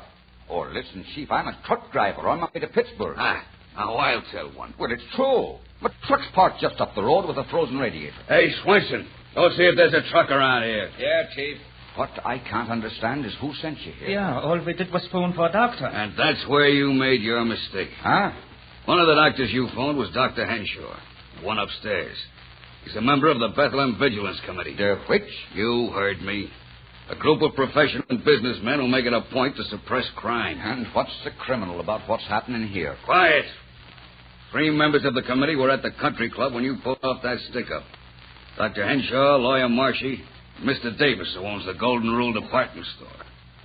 And Dr. Henshaw's maid phoned and said there was a rush call out here. They put 2 and 2 together and called me at headquarters. Well, I'm afraid they're going to be surprised. Oh, yeah? We'll see who's surprised. The job was pulled by a mob of 4. The 4th guy was a little slow on the getaway. As he was leaving, he saw a pendant that Mrs. Henshaw was wearing and stopped to rip it off. By the time he got to the door, the steward had a chance to get the gun out of his desk, and he winged this 4th guy in the leg. So naturally, he'd be needing a doctor. And so these 3 wise guys think they can pin it on us. Chief, you may not know it, but you've seen a miracle happen tonight. I don't know what you're talking about. No? We'll find out. It's okay now, Chief. What's okay, Wilson? We got here just in time. Where's the doc? Oh, he's upstairs.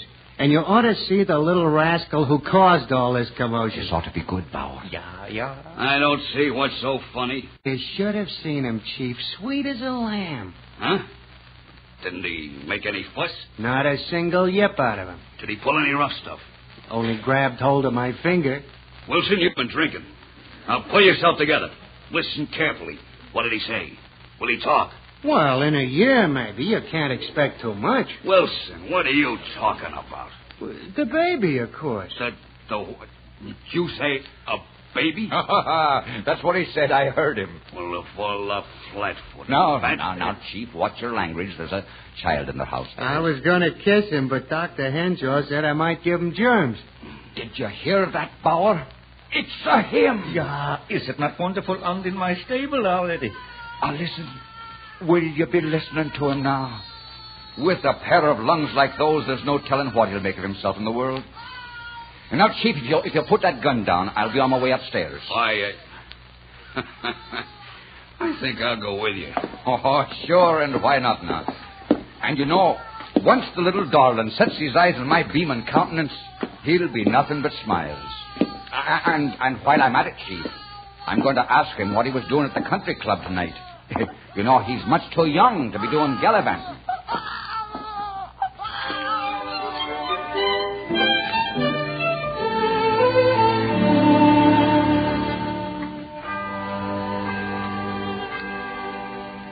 So you see, gentlemen, there was Mary, Joseph, and the baby in that stable in Bethlehem, Pennsylvania. There were the doctor, the lawyer, and the merchant, 3 very wise and good men.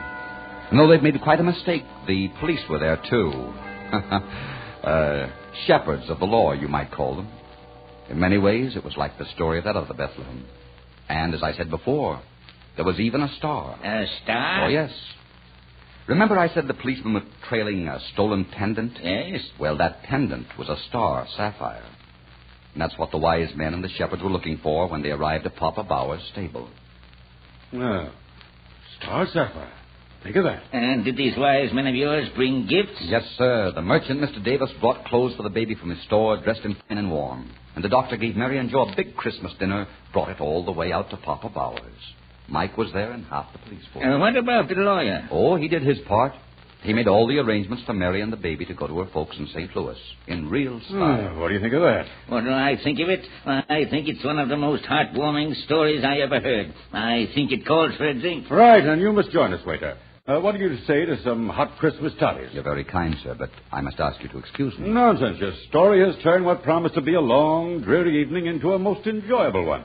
An evening I shall never forget. Hey, Gordon? I should say so.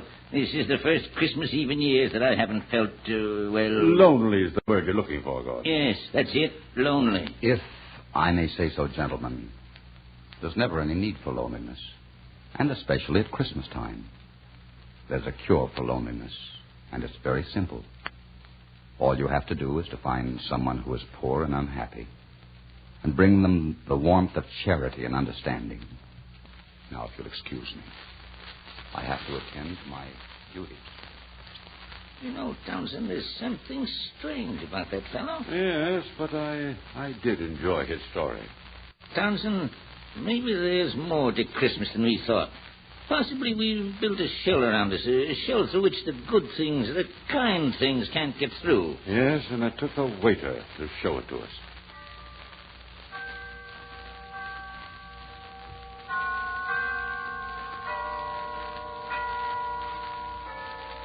Well, Townsend, I wonder what that fellow's doing about those toddies. I'd better ring. Now, why do you suppose he wouldn't have a Christmas toddy with us? Oh, I don't know. Probably he's... Did you ring? Oh, it's you, Tom. Why, yes, Mr. Gordon. Naturally. Oh, I thought you were off tonight, huh? Oh, no, sir. Not on Christmas Eve. Well, then why did you have that other man wait on us? Other man? What other man? Why, the man who just left us. The man we've been talking to. I'm afraid I don't understand, sir. My station is just outside the door. Aside from you two gentlemen, I've seen no one enter or leave this room. What? That's right, sir. And I can assure you that we have no extra waiters on tonight. No extra waiters? What? Wait, Gordon. All right, Tom. Please bring us 3 hot toddies. Did you say 3, sir? Yes, Tom. 3. 1 for Mr. Gordon, 1 for me, and 1 for the, shall we say, the spirit of Christmas.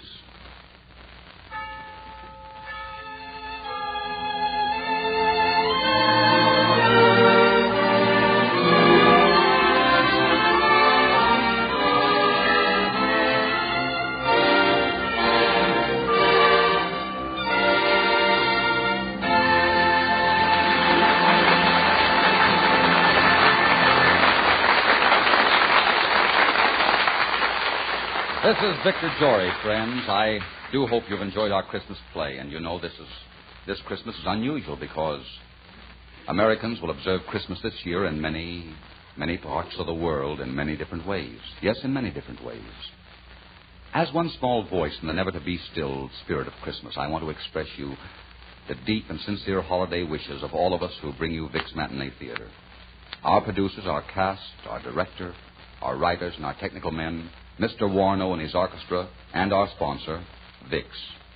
To you, our audience, we say thanks for your many expressions of appreciation for our efforts, the knowledge that you're enjoying our productions, and to your relatives in the service of our country who can't be with you tomorrow, well, God bless them, and bring them back safely for another Christmas.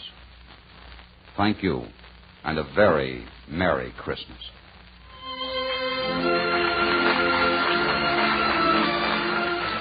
Today's play was by David Victor and Herbert Little, Jr. and was based on an original story by Charles Tazwell. It was directed by Richard Sanville. Next Sunday, Vic's Matinee Theater will bring you the story of a woman who couldn't spare the time for love and a man who changed her mind. The gay, romantic Paramount comedy in which Claudette Colbert and Fred McMurray made such a delightful couple. Next week, No Time for Love, starring Victor Jory. This is CBS, the Columbia Broadcasting System.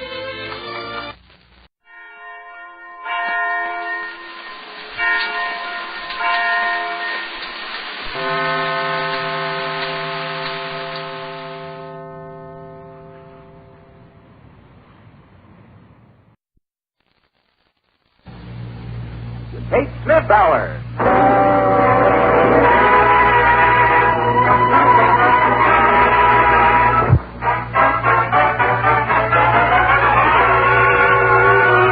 Good evening. This is Ted Collins saying Merry Christmas and starting another Kate Smith Hour on its way to Americans everywhere.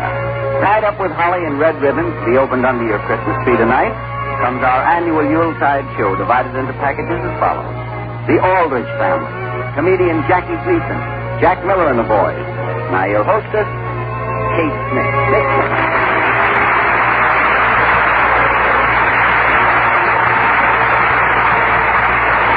Hello, everybody.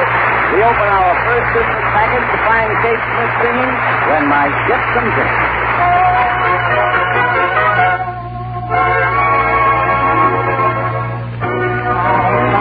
Every ice cream factory, all the kids can come and get it free, and I'll throw all the cities in the sea when my ship comes in. I'll buy a bell of public schools in time, and all day long I'll have them closed up high, but they'll be used picture shows at night when my ship comes in. Say I'll buy Barnum and Bailey, and I'll move them right next door. They'll give 2 performances daily for the kids who never saw shows before. I'll go to each department store and say, Mr. Santa Claus, and raise his pay. And I'll tell him that we'll have Christmas every day when my ship comes in.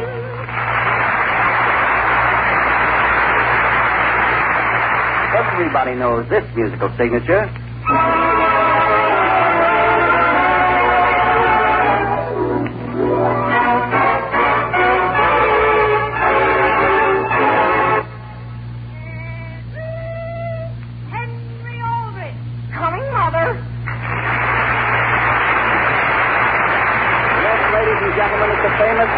Family is written by Clifford Goldsmith with Dick Jones as Henry Aldrich and Jackie Kelk as Homer Brown. Mr. and Mrs. Aldrich are Catherine Ross and House Jameson.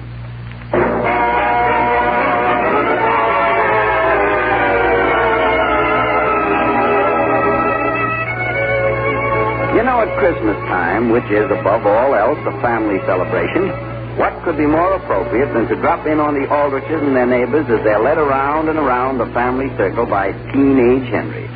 The scene opens at Homer Brown's house, and the time is Christmas afternoon. Now listen, Henry. This wristwatch isn't yours. My father just gave it to me for Christmas. But it's exactly like the one my Aunt Harriet gave me. And I can't find it. Look, couldn't I just borrow yours until I get to our Christmas dinner? Oh, no, Henry. This is a waterproof, shockproof, dustproof watch. And I'm not going to trust you with it. But, Homer, my Aunt Harriet's having Christmas dinner with us. And they've got her place right on my left, next to where I wear my watch. No. Supposing my folks ask me what time it is. All right. Give me a call, and I'll be very glad to tell you what time it is. No. Would you be interested in 3 weeks of my allowance?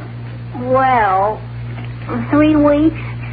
Come on out here in the front hall so we don't bother my father. Boy, thanks, Homer. Boy, if I got to run. When I left the house, my mother was just getting the turkey out of the oven. Oh, Mom. What is it, Father? What time is it? Why, Oh, Mr. Brown, it's exactly 5 minutes to 2. So long, Homer. Homer, could you come here a minute, please? Now, Father? What was it you just gave Henry as he went out the door?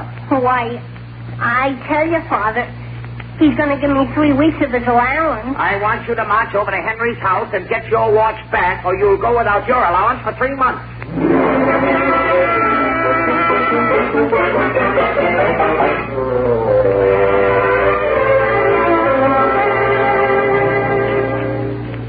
Ask Harriet whether she won't have another piece of turkey. More turkey, Harriet?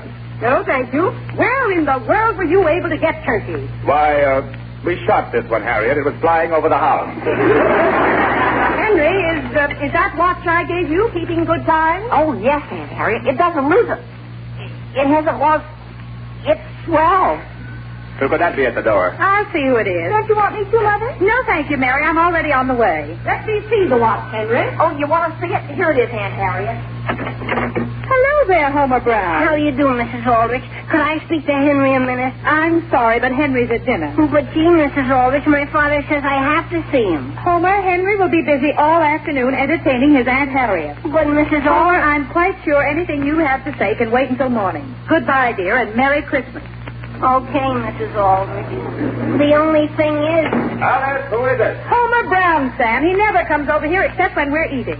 Who doesn't, Mother? Homer. Apparently, he has no idea whatever of the time. Oh, Homer?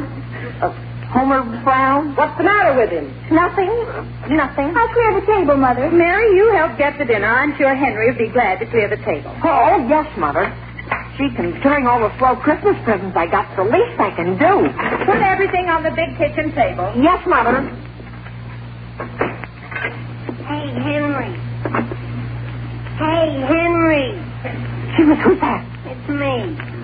Homer, where are you? I'm here behind the refrigerator. Henry, I've got to have my watch. Listen, Homer, you got to get out of here. But, Henry, Quiet, Homer. My folks will hear you. Henry? Oh, boy.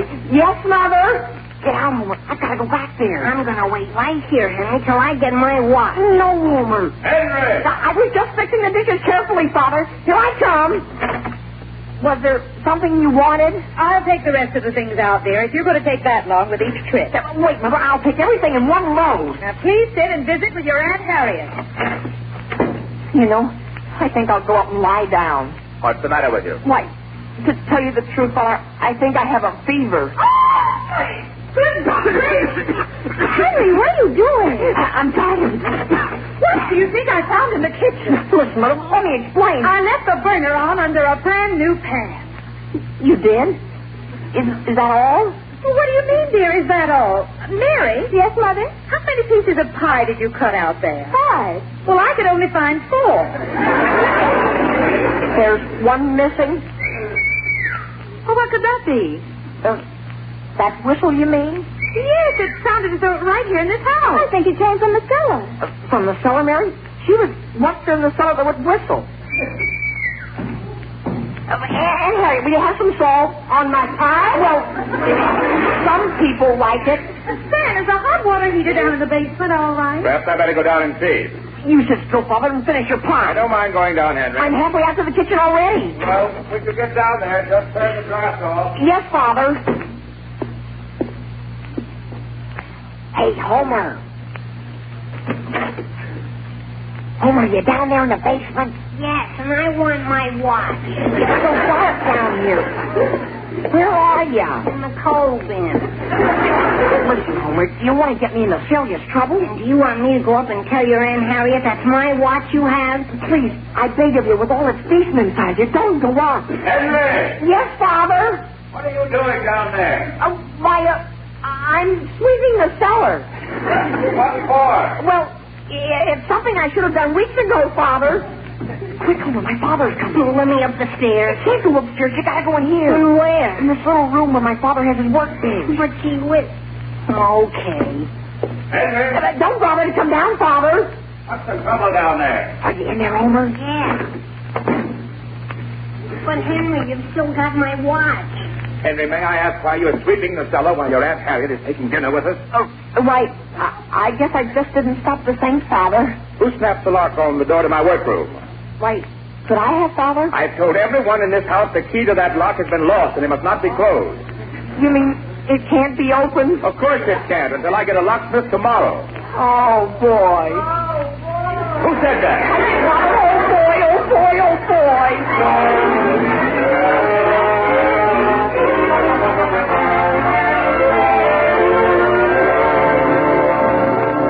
Henry, draw a card. What? Oh, a card, Aunt Harriet? Either you're going to play gin rummy with me or you're going to stare at the wall, but I want to know which. Yes, Aunt Harriet. I'll draw one. Henry, do you know anything about Homer Brown? Homer? Mr. Brown just phoned again. Homer hasn't been home all afternoon. Is that right? The way this younger generation stays out nowadays. Henry, draw that card. Oh, yes. Is that someone sawing wood? Sawing wood, Alice. Well. Thought I heard a saw. Henry, you hadn't discarded. Oh, no. Well. What do you mean, well? Keep quiet. I thought I heard that sawing again. It sounded as though it was in the basement. Would anyone like to hear me play the piano? Henry, we would like to figure out where that sawing is coming from. Oh, excuse me. Now then, let's listen. Well? You wait. Who could that be? Sam, you didn't invite anybody over to spend Christmas Day with us, did you? Not that I remember. I'm going down cellar and see what that is. Who is it, Alice? I don't know, dear, and I won't know until I open this door. Hello, Mrs. Aldrich. Homer! Mother, is that Homer? Henry, I want to talk to you in private. Homer, what on earth do you have on your clothes? Oh, it's just a little coal dust and sawdust. And if you don't mind, I'll go into the living room and wait till Henry's through. Who's coming in here? I am. I've always wanted to learn how to play gin rummy. Now I can. Now listen, Homer. Well, if you want to learn from me, young man, you're too late. I'm going home. You are, Aunt Harriet? You really have to? Boy, that's swell. I mean... Henry, I won't see your watch. Wait, it's exactly 8 minutes after 5. Take it off. I want to look at it. Off. Henry, are you taking it off? Henry, how would you like to have me take this watch down to the jeweler's and have your monogram put on it? I've monogram, Henry. Yours? Oh, I don't think you'd like that. How do you know he wouldn't? No, Aunt Harriet, gee whiz. Supposing Henry wanted to change his name sometime. To what, for instance? Oh, where did I put my pocketbook? But, Aunt Harriet, I look ridiculous. Henry, having your initials put on there won't make you look ridiculous. No, but it will me. Young man, you aren't jealous of Henry, are you? Oh, no. Why should I be jealous? My goodness, that's strange. Well... Oh, what's the matter, Aunt Harriet? I put your watch down on this table while I opened my pocketbook, and now it's gone. It is? So long, Henry. I'm going home. Homer, wait a second. You can't go now. Bye, Henry. Henry, come back here and help me find your watch. That's the oddest thing I've ever seen. What is, Sam? When I was just down in the basement, I tried the door of my workroom, and the entire board the lock was fastened to came right off in my hand. It did, Father? It did. Well, gee whiz, do you suppose it could have been termites? Henry, get down here under the table and look for your watch. Yes, Aunt Harriet. Henry Aldrich, I was just up in the bathroom, and what do you think? What, Mary? I found your brand new watch Aunt Harriet gave you up there. What's that? You couldn't have, Mary. I haven't even been up there. But Aunt Harriet, it's right here.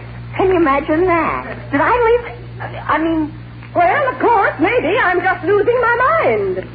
Mary, may I have that watch 1 minute? Yes, Father.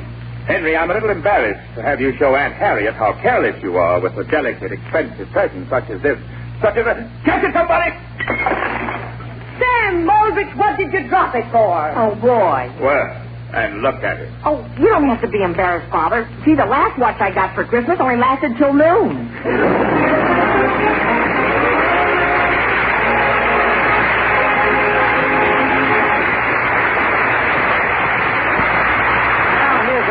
Full of fun, a gift that's crammed with gaiety and laughs. We bring you now that favorite of nightclub, stage, and radio, that star of the successful Broadway musical Follow the Girls, Mr. Jackie Gleason.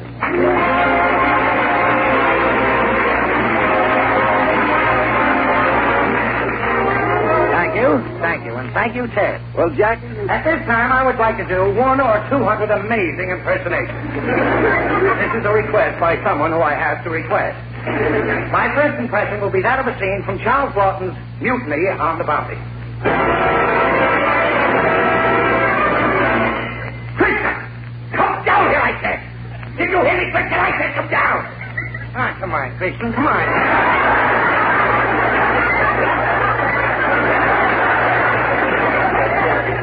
My next impersonation will be Charles Boyer in a scene from his last picture.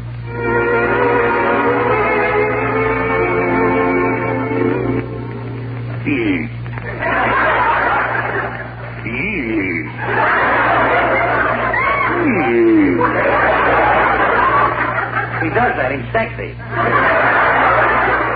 I do the same thing. I'm a pig.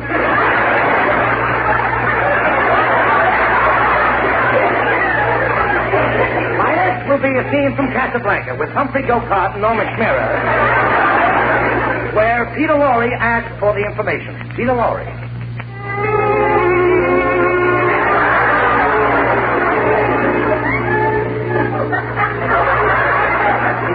information for me, Mr. Miller?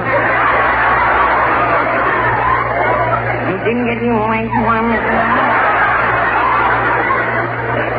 You're supposed to get the information for me. Now, how do you like that, bum? Didn't get the information.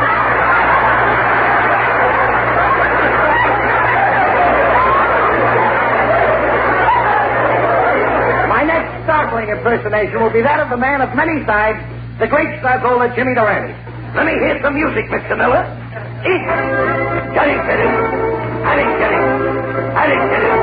What a tune. What a melody.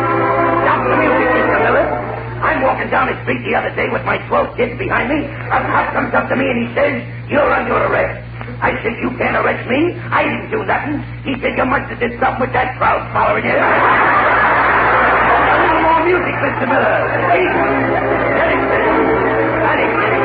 What a tune.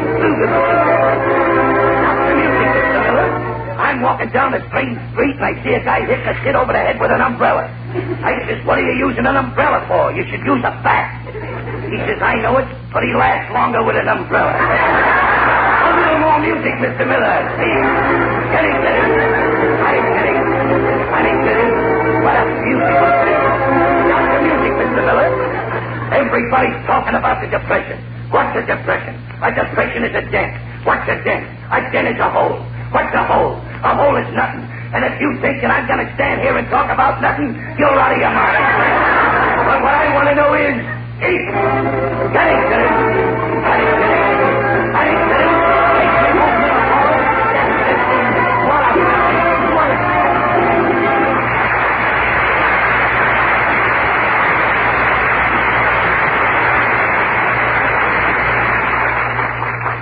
So, Ted, that's how I got into show business. Well, that's very interesting. But by the way, Jackie, didn't love enter your life at any time? Love? Love. Ted, I wish you hadn't have mentioned that. Jackie, I'm really very sorry if I touched a tender spot. Oh, that's all right. Would you like to talk about it a little bit, Jack? Well, I told you about the rest. I might as well tell all. A little music, please.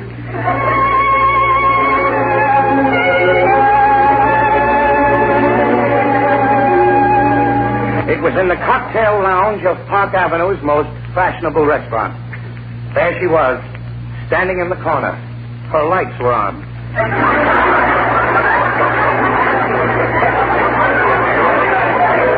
Her discs were revolving. I looked at her and she turned green. Purple, yellow, all the colors of the rainbow dashed through her neon veins. She was the most beautiful jukebox I had ever seen. Dynamic, electric, orthophonic. Entranced, I walked over, put a nickel in her, and she sang the song that was to become our song. Bathlehem. It was then that I knew I was in love. It was the beginning of a tragic romance. That first blissful week cost me 10 years of my life, all my self-respect, and $4.80 in nickels. Night after night, it was just Juki and I and Bathlehem. I just couldn't get enough of her Bathlehem. I knew she only loved me for my money. I knew she'd play me for a while and then cast me aside like an old shoo-shoo baby. But I was a lost soul. I couldn't resist her. Embarrassed, I would sneak to the cashier and say, $1 worth of nickels, please. My friends were beginning to avoid me. They would look at me strangely and say, "Here comes Gleason, look out, he'll probably want change." Whenever I was away from Juki, I'd remember all the lovely things she said to me the night before. Amour, amour, besame mucho, or would you rather be a pig?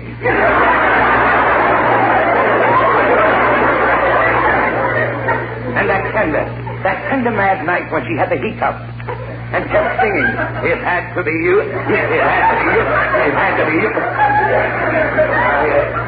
Then, one night I walked in, and there she was with another man. He said he was the repairman. Repairman, huh?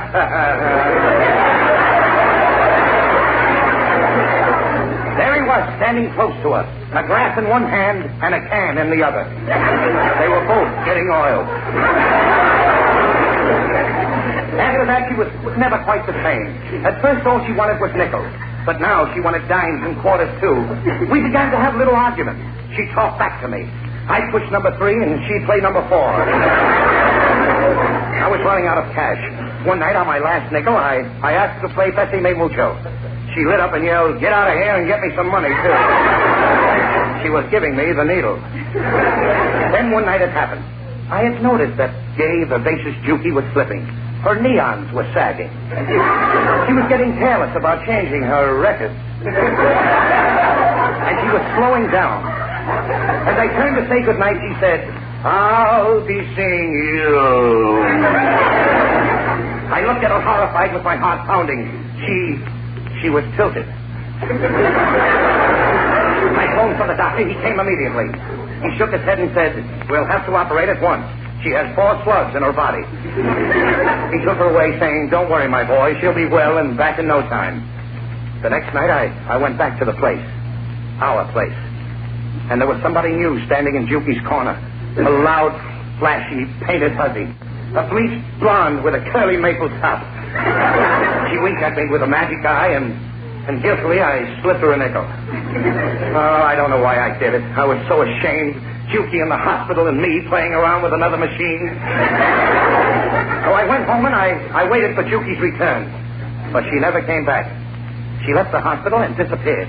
I searched for her and couldn't find her, but I heard vague rumors of her decline. From lunchroom to delicatessen. From delicatessen to candy store. And then one day I heard she was working in McGillicuddy's saloon. She had a new steel arm and a new set of waxes. I rushed down to find her. I walked in and my heart stood still. She was lying on the floor. There was a big crowd around her. I pushed them aside and said, "Give her air." How she had changed. There were circles under her eyes where people had set down wet glasses.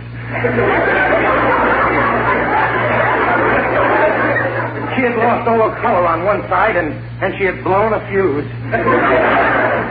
There she was. There she was on the barroom floor. I picked her up in my arms. I put a nickel in her. Nothing happened. I put another nickel in. Nothing happened. I shook her. "Speak to me," I cried. "Speak to me." Her lights had gone out. She was just an empty shell. She had no motor to guide her. I knew this was the end. I pressed her close to me. Tears were running down my face. The only jukebox in the world that could ever mean anything to me was dying in my arms. Without a nickel. But before she died, I held her close and whispered, "Goodbye, Juki." She smiled tenderly and replied, "Goodbye, Jerky."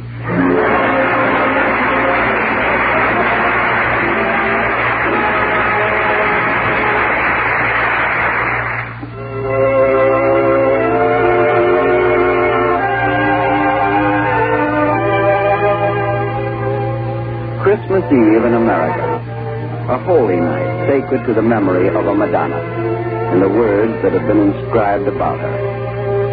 And she brought forth her firstborn son and laid him in a manger, because there was no room for them in the inn. And suddenly there was, with the angel, a multitude of the heavenly host, praising God and saying, "Glory to God in the highest, and on earth, peace, goodwill toward men." A sacred night, and a song sacred to the memory of that Madonna.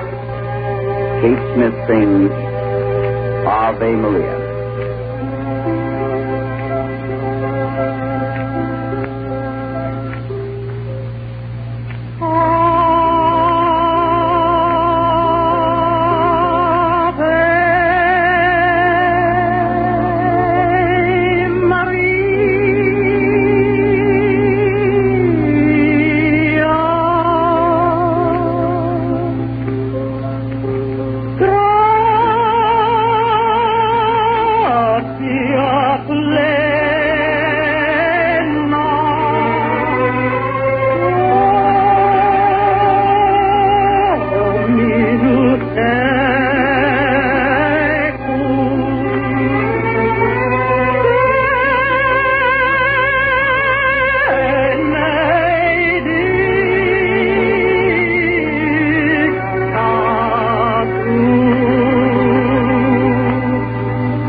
presents The Great Gildersleeve. Yeah.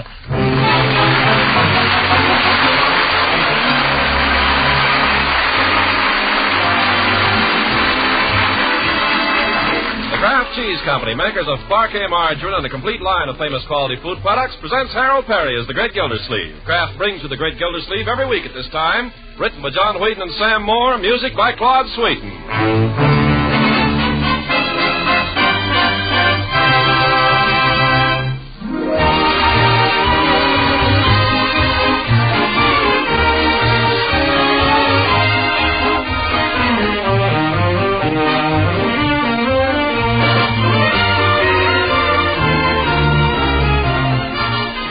We'll hear from the Great Gildersleeve in just a moment. During the holidays, you'll be greeting many old-time friends and acquaintances, and a real way to show your hospitality is to serve the foods they like. So spread good cheer among your guests by serving fresh bread rolls and muffins with delicious Parquet margarine. This nutritious spread for America's bread, a favorite in millions of American homes, has a fresh, delicate flavor that's sure to satisfy. Parquet margarine is a spread you'll want to serve your family every day in the year, because Parquet is so high in food energy value, so dependable for vitamin A. In fact, Kraft guarantees every pound of Parquet to contain 9,000 units of vitamin A. So tomorrow, buy this nourishing spread that's so delicious and satisfying. Ask for Parquet, P-A-R-K-A-Y, Parquet margarine. Kraft makes this nutritious spread for America's bread. Yes, Kraft makes Parquet.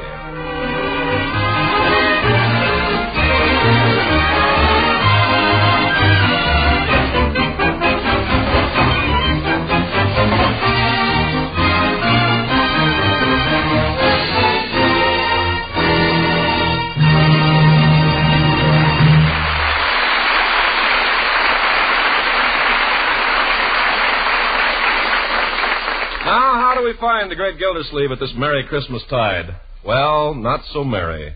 While all the rest of Summerfield is giddy with good feeling and holiday cheer, over the Gildersleeve household hangs a pall, the threat of a lawsuit, a suit for breach of promise by a lady he once admired, prosecuted by a friend he trusted. Oh, the infamy of woman, the ingratitude of man. So heavily do they weigh upon him that he's been unable to give a single thought to Christmas, which is only 2 days off. This seems to be a matter of some concern to Leroy. What do you think he's planning to do, Marge? Just skip Christmas this year? He wouldn't do that. I don't know. Eat your breakfast, Leroy. Gosh, 2 days before Christmas and we haven't even got a tree.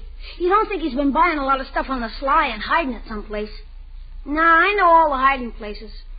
Who wants Christmas anyway? It won't be any fun. Gosh, you're as bad as he is, Miss Gloomy Puss. Well, if you ever worried about anybody besides yourself, you'd be worried, too. What good is it going to do to worry? She's going to sue him, she's going to sue him. Leroy, here comes your uncle. Now, let's all see if we can't cheer him up. Yes, let's. Don't do anything to annoy him, Leroy. Me annoy him? Are you kidding? Yep, as I was saying, it's only 2 days till Christmas now, Marge. Only 2 days till Christmas. Oh, hi, Unc. Good morning, everybody. Good morning, Unky darling. Mr. Gildersleeve, what would you like for breakfast? I'll fit you anything you like. We're in a position to offer fried eggs, boiled eggs, scrambled eggs, poached eggs, shirred eggs. What would you like? It better be eggs. I also got oatmeal. Well, it doesn't matter, Bertie, anything. A few prunes, maybe. Prunes? Is it like that? Yeah, prunes and a little tea and toast. Things aren't sitting too well with me these days, Bertie. Poor Mr. Gildersleeve. Unky, I'm sorry. Oh, don't mind me. Hee. Well, only 2 days till Christmas, hey, Unc? Leroy. Well, I'm only trying to cheer him up. 2 days? Is that all it is? Yep, 2 days. What do you know? I got all my Christmas shopping done, too. Great me. I got a present for everybody. I wonder what I'll be getting this year. Christmas. Well, I suppose it's time I was doing something about it. Only somehow I can't seem to get up any enthusiasm. Oh, don't let's bother about Christmas this year, Uncle Mort. We know how you feel. Well, you're a very sweet girl, my dear, and very understanding. Me, too. I'm not asking for anything special this year. Anything at all will be okay. Any little thing. Anything. Front door. I'll go. It might be a package. You sit down. It might not. I'm coming. Oh, good morning, Judge. Is Mr. Gildersleeve in, Bertie? Well, just a minute. I'll ask him. Judge Hooker, how can he have the nerve to come over here? Now, my dear. Mr. Gildersleeve, it's the judge out there. Shall I tell him you ain't in? No, Bertie, I might as well face it. Well, children, I guess this is it. At least when this is over, we'll know the worst. Show the judge into my study, Bertie. Yes, sir. No, wait a minute. Yes? First, I think you children better run upstairs, out of the way. I won't say anything, Unc. Well, I will. If I see that Judge Hooker, I'll tell him exactly what I think of him. I'll handle the judge, my dear. Think you better run along upstairs. You too, Leroy. This may be a little unpleasant.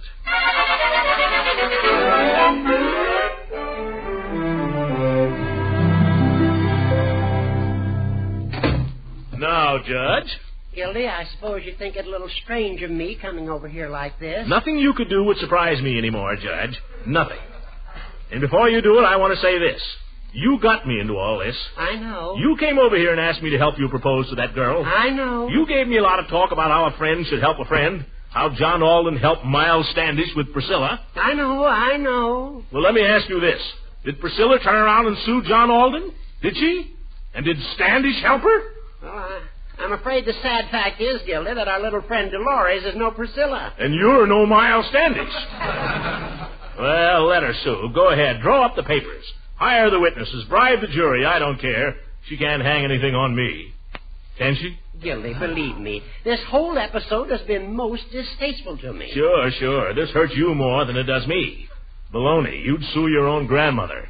Oh, Gildy, I'm your friend, remember? All these years? Why, we played golf together. Never mind the crocodile tears. I mean it. Why, I cut off my right arm. You're left-handed. Well, I cut off both arms before I'd accept a case against my old friend. Oh, sure. Huh? Say that again, Judge. You didn't take the case? You turned her down? Well, Gildy, she has no case. Oh, what do you know? No case. Woman's got no case. This isn't a trick, Judge. This isn't a booby trap. Oh, Gildy, how can you say that? You sure she's got no case? You think I'd have turned it down if she had? Horace, you're a friend. I want to take this opportunity of wishing you a very Merry Christmas. And a Merry Christmas to you, Throckmorton. By George, it is a Merry Christmas. Merry Christmas, Horace. Merry Christmas, Gildy. Merry Christmas, everybody. Happy New Year. Unc, what's happened? Merry Christmas, my boy. Well, you woke up just in time. What do you mean? Christmas is only 2 days off, and the stores are closed on Sunday. Oh, my goodness, and I haven't done a thing about it. Uncle Mort, where are you going? Leroy, me lad, bring me reindeer. Yeah.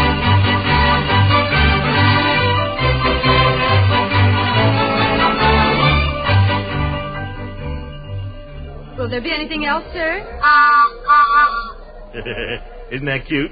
A regular little train.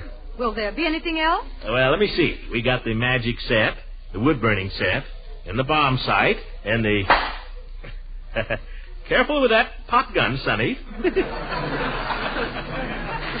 That will be all, then? Let me think. Have I got enough for Marjorie? Marjorie's my niece. Say, I'd like to show you something I bought her. I'd like to get your opinion. Do you mind? Oh, not at all. Oh, there's a lady calling you. Huh? Who? Martin, of all people. Leela. Well, I was just showing this young lady here what I bought for Marjorie. This, sweater. Oh, it's adorable. Pink. It's got buttons, too. You can wear them up the front or up the back, the girl said. Oh, she'll love it. Well, I'll be right back with your parcel, sir. Huh? Oh, thank you. Oh, it's so nice to see you again, Throckmorton. I could swear you've been hiding. Well, I'm back in circulation again, Leela. And by George, Leela, I've never seen you looking better. Why, thank you. Yes, sir. Christmas has put color in your cheeks or something. And sparkle in your eyes. Oh, I love Christmas, don't you? It's the greatest day in the year, bar none. Say, how about coming over to my house tomorrow night, Christmas Eve? We'll celebrate. Just the family. You know, popcorn, candied apples and stuff. I'm getting in a whole ton of mistletoe. Why, Throckmorton, whatever for? Yeah.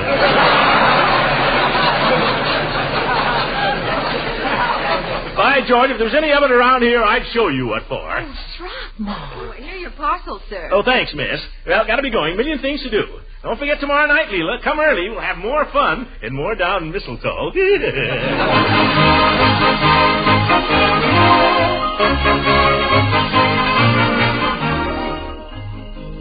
Greetings, Floyd. Greetings of the season. Well, if it ain't Father Christmas. Hi, Commissioner. Come right in. I can't stay, Floyd. I'm in the midst of my Christmas shopping. Yeah, well, I ain't even got around to mine. Keep putting it off, you know what I mean?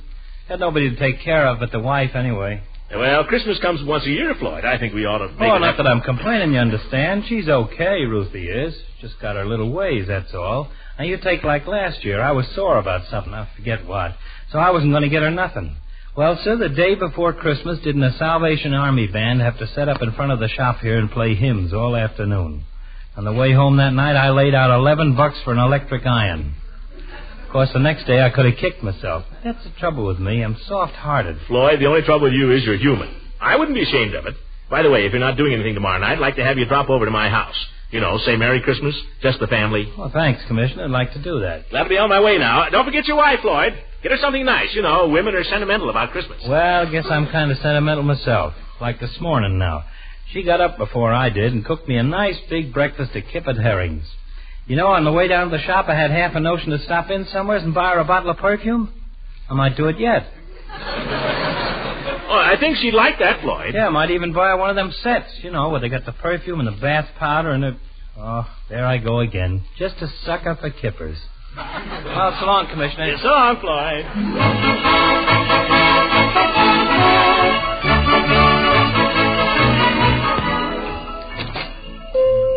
Hey, Peavy, what are you doing Christmas Eve? Christmas Eve? Well, Mrs. Peavy and I usually just spend Christmas Eve together, you know. Sort of a family custom. Well, I don't want to upset any family customs, Peavy. I just thought if you weren't doing anything... Well, we don't do anything, really. We just sit there and listen to the radio.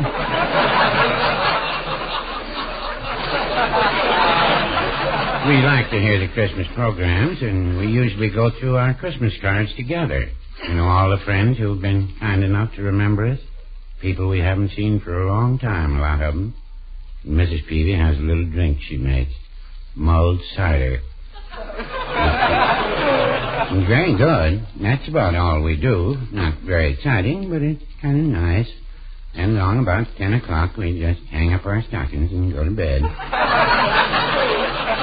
Peavy, you still hang up your stockings? Oh, yes. Yeah, but who fills them? Mr. Gildersleeve, who do you think fills them? Peavy, you're not going to tell me you hear jingle bells in the night. Well, no, I wouldn't say that, no. No, I wait until after Mrs. Peavy's asleep, and then I sneak downstairs and fill her stocking myself. And she gets up before I'm awake in the morning and fills mine. It's just a little game we play. By George, Peavy, I'll bet you have more fun than anybody. Well, now, I don't know. Maybe I do. Well, try to come around to the house if you can, Peavy. We'll be glad to see you.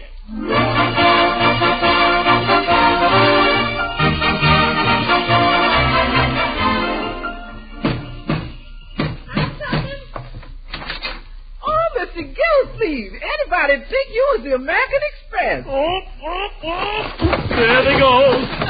Oh, my goodness, all them packages. Well, I got them home anyway. I'll pick them up. Mr. Gildersleeve, it sure looks like Christmas around here all of a sudden. Quiet, Bertie. I don't want the children to hear. That's why I came around to the kitchen door. Yes, sir. I won't tell. Well, I think I got everything. If I didn't, it's just too bad. Sure looks like you got plenty. Oh, wait a minute. What? Oh, my goodness, why didn't I remember? Of all things, why did I have to forget that? Forget what? Oh, that spoils everything. What good is Christmas without a turkey? No turkey, Mr. Gildersleeve. No turkey. I clean forgot it, Bertie. That was the last thing I said to myself. Get a turkey. Darn it. Well, I tell you, Mr. Gildersleeve, tell you what you do. There's nothing we can do, Bertie. The stores are closed. It's too late. You go look in the icebox. What? In the icebox? Uh-huh. Bertie, how long has he been laying there? Oh, for a couple of days. I had him sent over on approval. How's that for a turkey, Mr. Gildersleeve? Bertie, that's not a turkey. That's a B-29. And when you get that Bombay stuffed with chestnut dressing, oh, brother, Merry Christmas.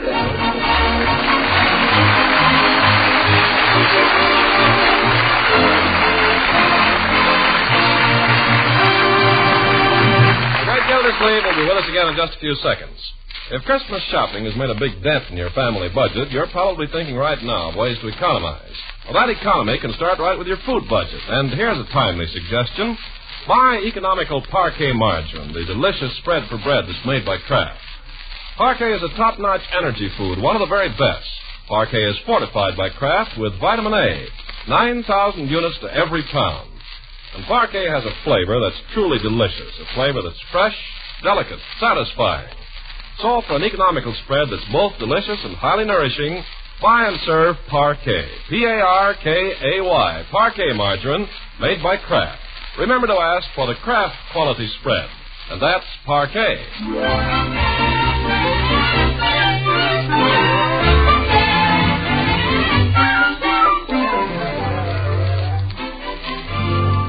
Now let's get back to the great Gildersleeve. It's Christmas Eve at last in Summerfield, and it couldn't be a prettier one. There's a beautiful, clean blanket of snow covering the streets and sidewalks and yards and roofs, and a few flakes still drifting down in the twilight. And in Gildersleeve's house, the family has just finished decorating the Christmas tree, and they've hung their stockings by the fireplace. A neat black sock for Gildersleeve, a pale rayon stocking for Marjorie, and a huge laundry bag of a golf stocking that Leroy had borrowed for the occasion. Well. Looks Christmassy, doesn't it? Oh, it's sweet. The tree always smells so good, too. Yeah. Could I eat one of the candy canes, Unc? You know the rule, my boy. No nibbling on candy canes till after breakfast Christmas morning. Start eating them now, we'll have no decorations left. Well, I could just take a little bite off one at the back. Who'd notice? Let's stick to our rules, shall we? Okay. We got gingerbread for supper anyway. Great. By George, you can't beat Christmas. The old Christmas spirit. You can feel it in the air. Oh, I felt it all afternoon. It does something to people. Certainly does. Happy little family. Stockings all hung by the chimney with care. By George, let's read that. What do you say? Oh, that's kid stuff. That's right. I feel like a kid on Christmas Eve. Is the book still over here with the fairy tale? That's where it belongs. Now, Lee. Be nice. If Uncle Mort wants to read it, let's not spoil it for him. Oh, for corn's sake, he reads it every year. Never mind. Shut up and be nice. Okay, I can be just as nice as you. Ah, here it is. Same old book, same old pictures. Fellow wearing a nightcap. That shows how old this book is. Now sit down, Leroy, Marjorie. Just about got time to read this before supper. All settled? I'm fine. Leroy? Shoot the bunks to me, Unc.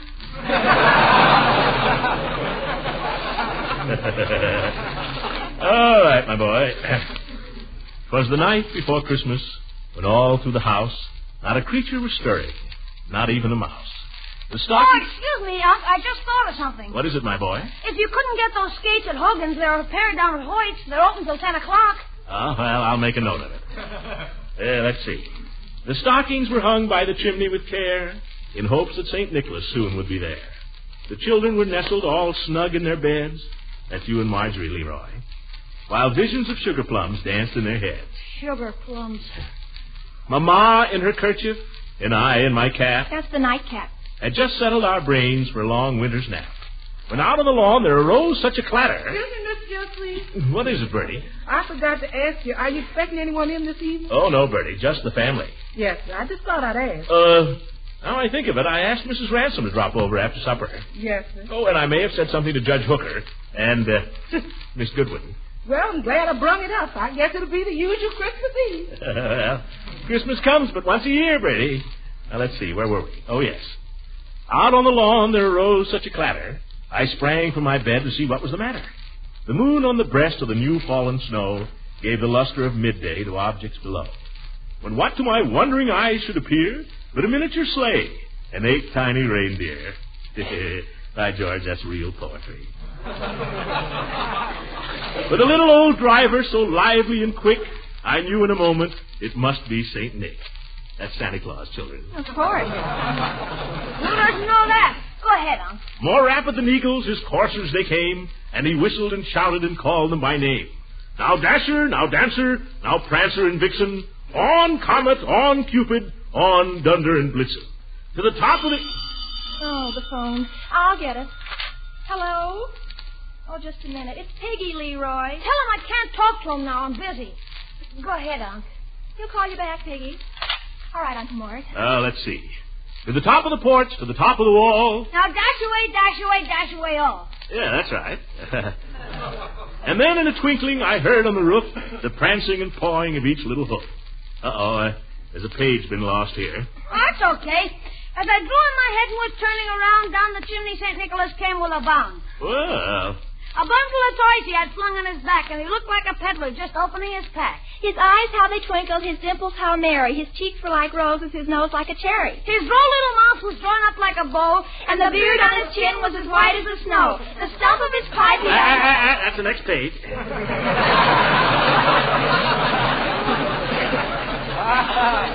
The stump of his pipe he held tight in his teeth, and the smoke had encircled his head like a wreath. He had a droll face and a little round belly that shook when he laughed like a bowl full of jelly. Just like you, Unc. You think so? Would Marge see it shake? No more than anybody else's. Yeah, thank you, my dear. He spoke not a word, but went straight to his work and filled all the stockings, then turned with a jerk. And laying his finger aside of his nose and giving a nod up the chimney, he rose. Be there in a second, Bertie. He sprang to his sleigh, to his team, gave a whistle, and away they all flew like the down of a thistle. But I heard him exclaim, ere he rode out of sight, Happy Christmas to all, and to all a good night. Well, by George, that's a great book. None better. Oh, I love it. What do you say, Leroy? Well, great for kids. Well, come on, kids. Let's eat.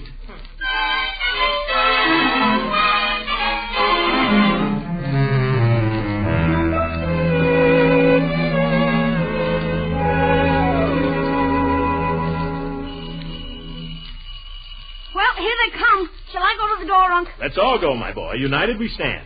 Come on, Margie. I'm coming. How late can we stay up, Unc? As long as you're good, Leroy. Or till 9 o'clock, whichever is sooner.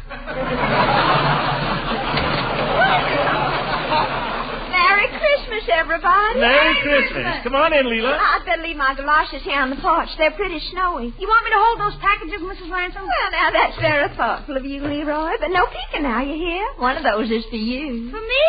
Gee, thanks. No shaking it either, Leroy. Okay. Come on in, Leela. Thank you. Now, this package is for you, Marjorie. Oh, thank you. And this one's yours, Leroy. That's what I figured. And the other one is for you, Throckmorton. Why, Leela, for me? Thank you. I got something for you, too, Leela. Come here. Well, I can take it later. Put these packages under the tree, children. I want to show Mrs. Ransom something. Okay. Come on, Marge. Let's put them in piles. Be careful with mine. Right here, Leela. Where? Look up. Oh,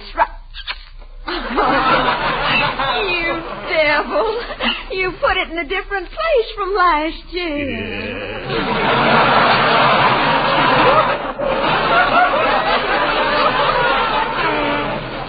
Leela, I've got it everywhere.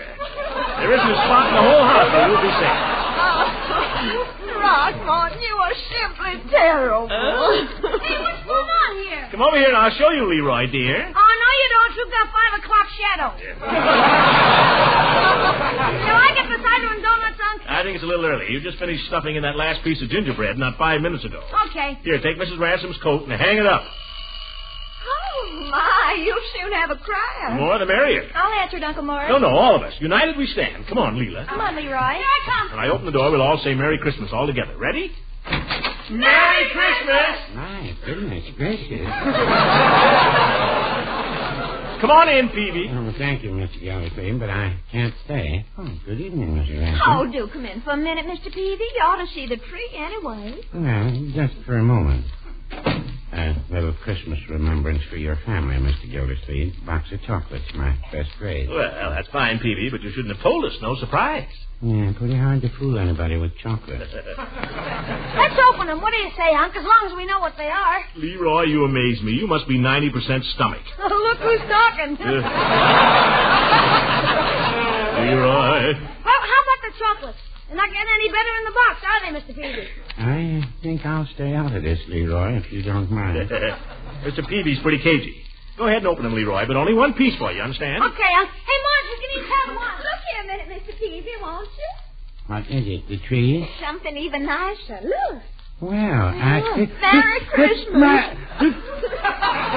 Gee, just a Happy New Year. Leela, you ought to be ashamed of yourself, brazenly kissing a married man. Well, no, I wouldn't say that. I'm quite able to defend myself, Mr. Gildersleeve. That's the spirit, Peavy. I noticed he offered very little resistance. Well, my gracious, I don't know what to say. Here's somebody else, Unc. Come on, Leroy. Marjorie, united we stand. Peavy, just like we did for you. All together when I open the door. Merry Christmas! Well, We're doing that to everybody, Eve. Come on in. well, this is wonderful. Hello, Mrs. Ransom, Mr. Peavy. It's awfully nice to see you, Miss Goodwin. Compliments of the season, Miss Goodwin. Thank you. Hello, Leroy, Marjorie. Hi, let me hang up your coat. Thank you. Now, into the parlor, everybody. We'll have some fun. Oh, really, Mr. Gildersleeve? I've got to be running. I know, home. Peavy, but you can at least see the tree. Go on, look at it. Come here a minute, Eve. What is it? I haven't... Oh, Throckmorton, I might have known. The fun was going to be in here. Oh, she sees everything. Come on, Throckmorton, let's join the others. I've got little presents for the children, but I thought I could bring them over tomorrow. Anytime. Pretty nice having vacation for a change, isn't it, Miss Goodwin? Are you enjoying it too, Leroy? Are you kidding? It must be kind of nice to be a school teacher, though, sometimes. Just like having a lot of children. It is nice. You know, I wish Mrs. Peavy could have come over with me. This is the kind of Christmas we miss, Mr. Gildersleeve. Why don't you go get her, Peavy? Oh, no, I don't think so. Maybe next year. Oh, we'd love to have her. Maybe we... Hey, what's that? Somebody's singing outside. Oh, look, it's the Jolly Boys. Oh, they sure need us, Peavy. Oh, brother.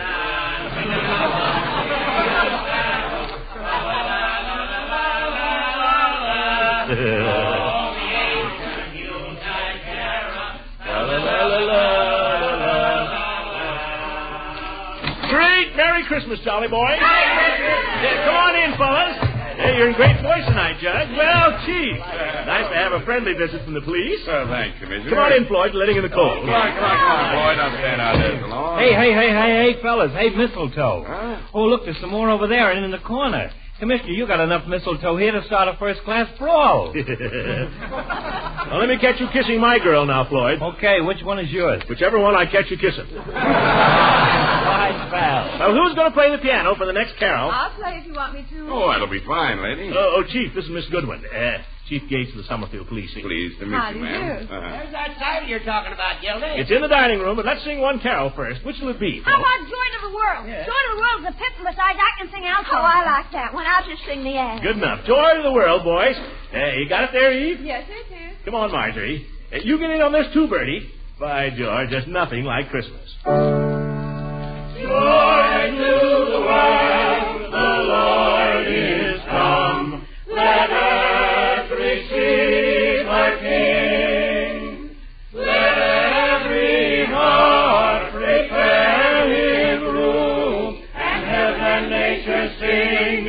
And heaven and nature sing. And heaven and nature sing. Second verse. Now, wait a minute. I've got an idea. What is it? Wouldn't it be wonderful if everyone in the world could join in and sing with us? What are you talking about, Commissioner? Well, I know we can't really do it. Not tonight, anyway. But if you look and see how happy we all are here singing together, and then you think of all the people who can't get together this Christmas, well, the only excuse for the kind of suffering that's going on all over the world is if we can make sure it never happens again. What I'm trying to say is, let's all sing anyway. You people in Massachusetts, Virginia, Idaho, Iowa, Colorado, California, and everywhere in army camps and on ships at sea. Let's sing the way we used to when we were at home together. Let's hope that before so very long, all the peoples of the world will be able to join in with us.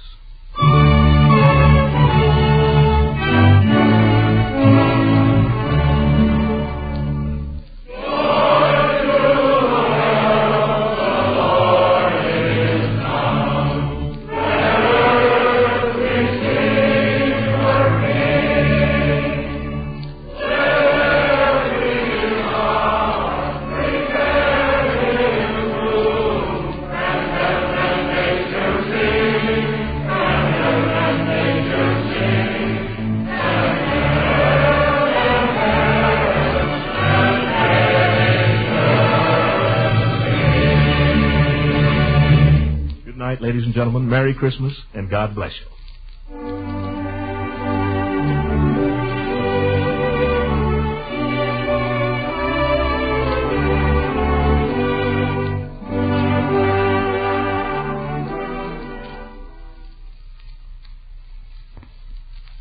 This is the National Broadcasting Company.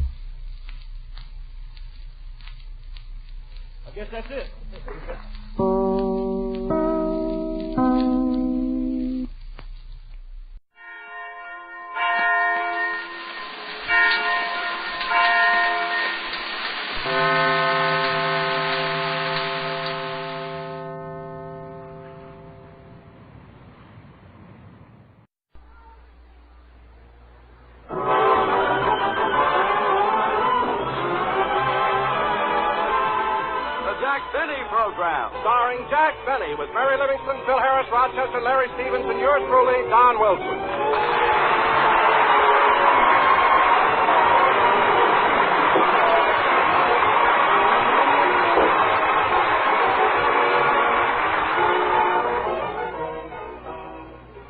Tis the night before Christmas, and at Jack Benny's house, there are presents for all, even cheese for the mouse. Jack is up on a chair, then he's down on his knee, but you have to do that when you're trimming a tree.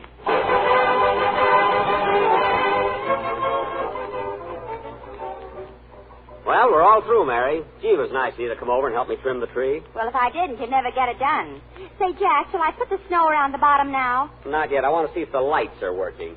I'll hold up the bulbs, and when I say ready, you plug it in. Okay. Ready? Ready. Pull it out! Pull it out! Pull it out!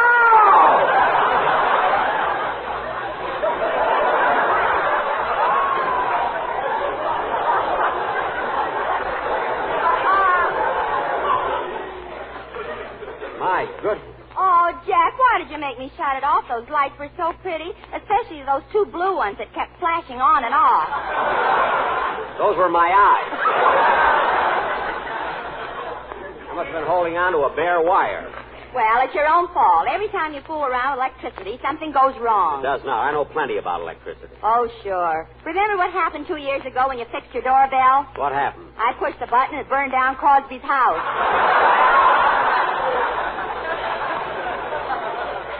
Oh, stop exaggerating. Anyway, hand me that roll of tape. Give me that tape. I'll fix this bare wire right now. Here you are. Thanks. Comes to electricity, I know what I'm doing. See, when you see a bare wire, you just tape it up like this. And that way it's insulated against outside elements. There, that ought to be enough tape. All right, Mary, plug it in. Okay. Pull it out! Pull it out! Pull it out!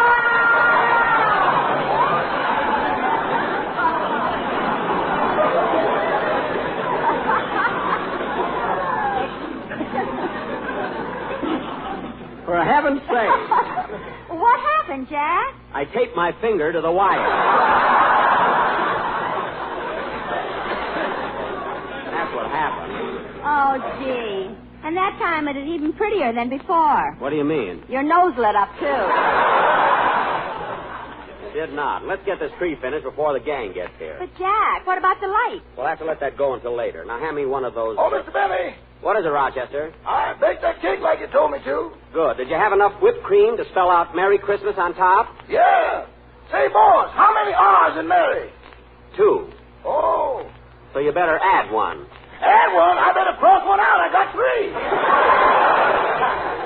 3. Well, leave it. It's better than ruining the cake. Okay. Oh, Rochester, will you please take these Christmas tree lights and fix them? Fix them? Yes. I ain't fooling around with electricity. Now, what are you afraid of? I ain't going to get hit by nothing I can't hit back. Oh, Roger. Imagine being afraid of electricity. Suppose Robert Fulton was afraid of electricity. He never would have invented the electric light.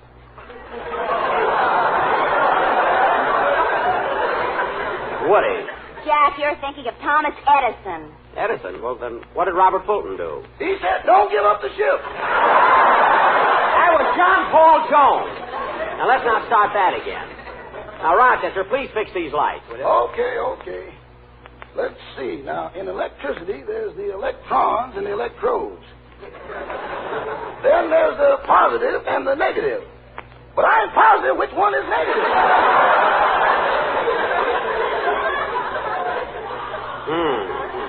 Then there's the atom. Now, the atoms are supposed to go from the positive to the negative. Or maybe they go from the electrons to the electrodes. Then again, maybe they go from Natchez to Mobile.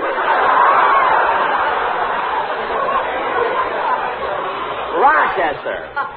Now, as long as these atoms keep passing each other, everything is all right. Yeah. But when they meet halfway and start fighting, they're going to turn on anybody who tries to butt in. Rochester, I'm not interested in the scientific details. I just want you to fix those lights. And I promise you, while you're holding the wires, no one in this room will turn on the switch. I know, boss. While I'm holding the wire, you ain't going to turn on the switch. And Miss Livingston ain't going to turn on the switch. Of course not. But way up there at Boulder Dam is a little man sitting in a room with thousands of wires around him. What? How do I know he ain't going to do something just to break the monotony? Oh, all right. I'll fix it myself. Go back in the kitchen. Come in. I'm looking for Mr. Benny. Mr. Jack Benny. Me? Yes. But you're a policeman.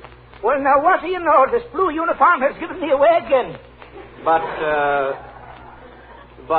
officer. Mary, say something. But, officer.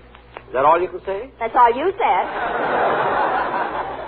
Now, officer. Mr. Benny, I hate to be doing this to you on Christmas Eve, but I have a complaint about you disturbing the peace last week at Moore's department store. At Moore's department? Oh, that! Well, officer, that wasn't my fault at all. You see, first I had trouble with some crazy floor walker who kept hollering, "Stop breathing on my carnation." And then... A little slower, please. I'm writing it down. Yes, sir. How many R's in carnation? 1. And then some silly guy kept following me around, asking me what I thought I ought to buy his wife for Christmas. Now, I didn't mind it the first time or the second time, but he kept hounding me.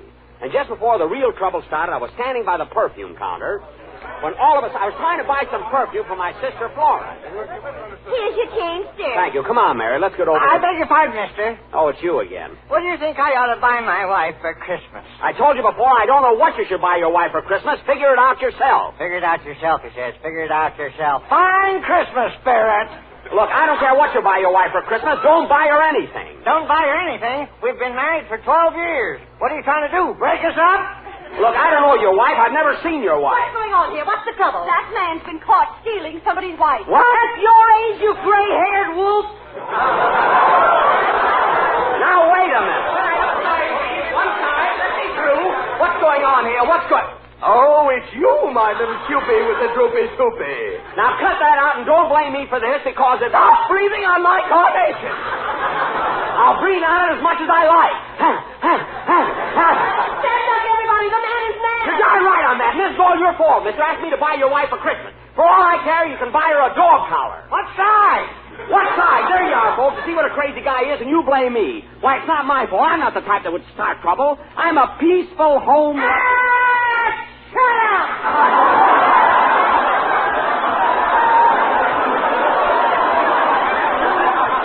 Oh, come on, Mary. Let's get out of here. And that's exactly what happened, officer. Believe me. By golly, it's amazing. It sounds like something you'd hear on the radio. Yeah. Well, I'm convinced it wasn't your fault, and I'm going to forget all about this complaint and be wishing you folks a Merry Christmas. The same to you, officer. And a Happy New Year. Thank you. Goodbye. Say, Mary, he was a nice fella at that. Yes, he was. Now, come on, Mary. Let's put the presents around the tree before the gang gets here.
Well, Mary, we got all the packages under the tree. It looks nice, doesn't it? It sure does. Jack, if you're not going to use the Christmas tree lights, let's put on the candy canes. Okay, here's the box, and you can... Hey, wait a minute. I had 12 candy canes, and now there are only 11. Where's the other one? Don't look at me. I'm not looking at you. I'm asking you. All right, I ate it. Here's 10 cents. Smarty. I bet you'd be surprised if I took it. I wouldn't be surprised if you sued me. Mary, let's get this finished, will you? Jack, you better pick up those lights off the floor before somebody steps on them. Oh, yes. Now, where can I put them? I'll put these lights up here on the chair. This chair right here. And, Mary, here's Rochester's present. I forgot that. Slip it under the tree. Boy, will he be surprised. But, Jack, how'll he be surprised? You've got toilet water written all over the package. Well, you got to do that with Rochester. When he opens a package and finds a bottle, he never stops to read the label.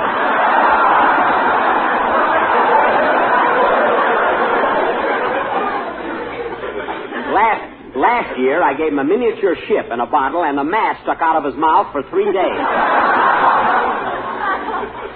Every time I asked him something, he had to answer me through the crow's nest.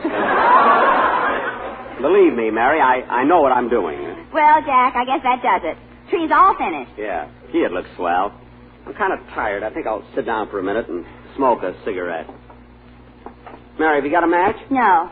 Oh, well. Oh, say, boss. What is it, Rochester? Are your socks dry yet? My socks? I think so. Well, people will be here soon. You better take them off the tree. Oh, that's right. You take them off, will you, Rochester? I'm tired. I want to sit here a while. Yes, sir. Hey, this tree looks all nice, but it's kind of dark. Oh, no wonder the lights aren't plugged in. I'll fix that. Pull it out! Pull it out! Pull it out!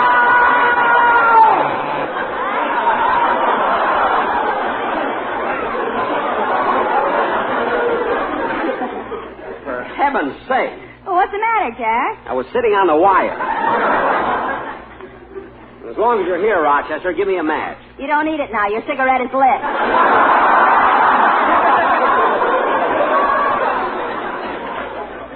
Oh, yes. Thanks, Rochester. Don't thank me. Thank that little man up at Boulder Dam. Rochester. I wonder how that guy at Boulder Dam knew I was sick. Oh, well. Come in. Hello, Phil. Hiya, Jackson. Merry Christmas, everybody. Same to you, Phil. Hey, Jackson, that Christmas tree looks terrific. Yeah, it is a nice tree, isn't it? Not only that, it's grown about 2 feet since last year. Phil, this isn't the same one. You know, Phil, I believe in the old-fashioned way of getting a tree. I know when you get up early in the morning and bundle yourself up warm, and you throw an axe over your shoulder and go out in the woods, way out in the wilderness, and chop down your own Christmas tree. Yeah, you're right, Jackson. Where'd you find this one? In the lobby of the Beverly Wilshire Hotel. You said it. Timber! Yes, sir. Say, Jackson, you ought to see the tree I got in my house. I got it all decorated, and then right on top I got a big red star. A red star? Phil, it's supposed to be a silver star. I know, but this way I get 5 red points. Oh, Harris, you humorous. You're the Mark Twain of your generation. Mark Twain, Phil, it's Twain. Twain. Wheelie?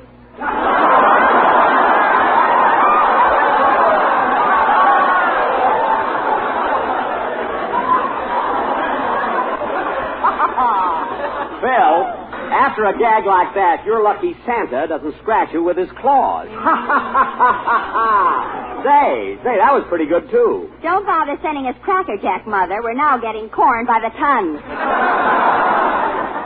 Oh, I don't know, Mary. I thought that was pretty cute. Hey, Phil, what do you got in that package there? Oh, I forgot, Jackson. It's a Christmas present for you. For me? Yeah, me and the boys in the band all chipped in and got it for you. Well, thanks. I'll put it under the tree. Oh, no, you don't. Open it up right now. Okay. It was certainly nice of you and the boys to think of me. No, I really didn't. Oh, Phil, thanks. Gee, a beautiful turtleneck sweater. Gee. Well, look inside of it, Jackson. Inside? Oh! Oh, Phil. What is it, Jack? A turtle.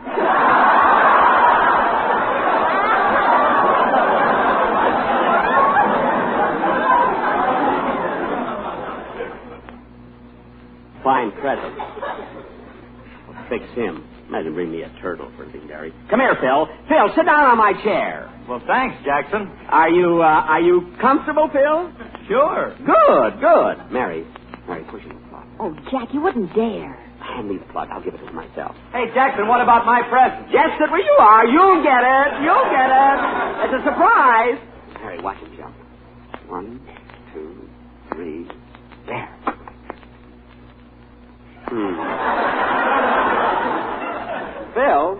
Phil, don't you feel anything? No, why? Well, what about the surprise? What's the matter? We're having a little trouble at Boulder Dam.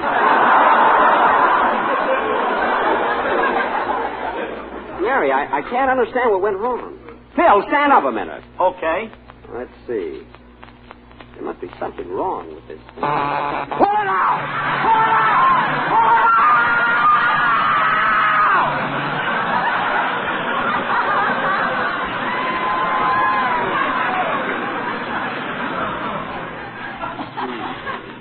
Fine thing to do to a guy on Christmas Eve.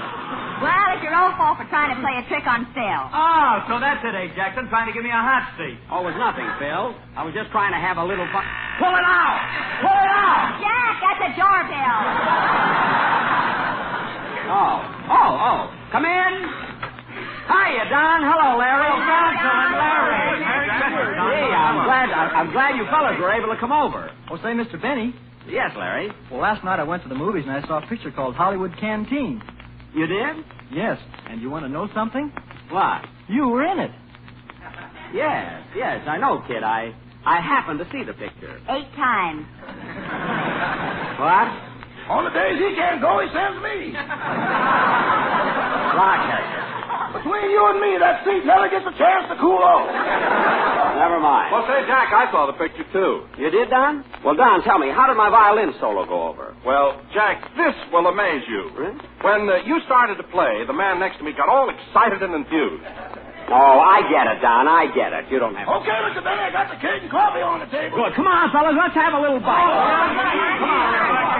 Now, take it easy, fellas. Take it easy. Take it easy. There's enough for all. Yes, folks, you don't have to crowd. Just line up to the right and have your ticket stub ready. Rochester, this is Christmas. Oh, yes, excuse me. Now, fellas. Hey, who can that be? Come in. Well, I'll be darned. Hi, Buck. Hello, everybody.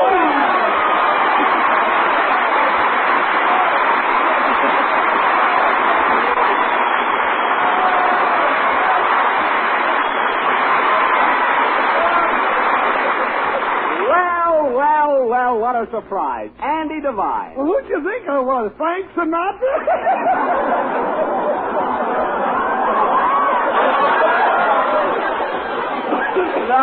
No, Andy, your voice and figure are both a little huskier, I think. Hey, Andy, there's Don Wilson. Oh, yeah. Hello, Skinny.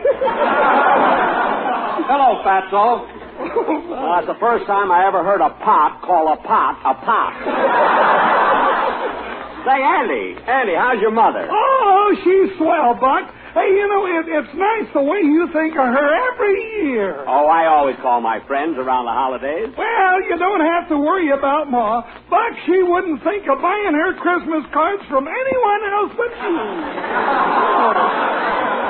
I know. That's why I always throw in a couple of extra ones. You know? Here you are, folks. Here's a... Oh, hello, Mr. Devine. Well, hello, Rochester. I'm glad you dropped in on the boss. Christmas wouldn't be Christmas without you. Well, thanks, Roch. You know, the holidays wouldn't be the same if I didn't see all of you folks. Those are the two voices that drove Gravel Gertie into hiding.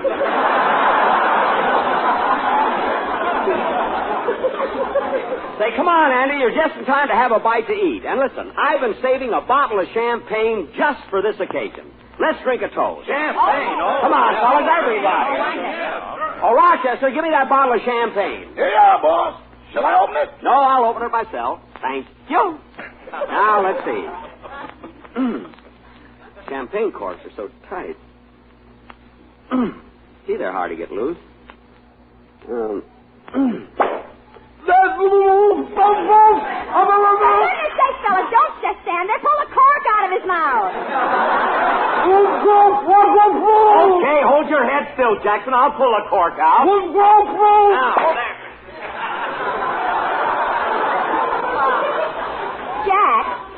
Jack, say something.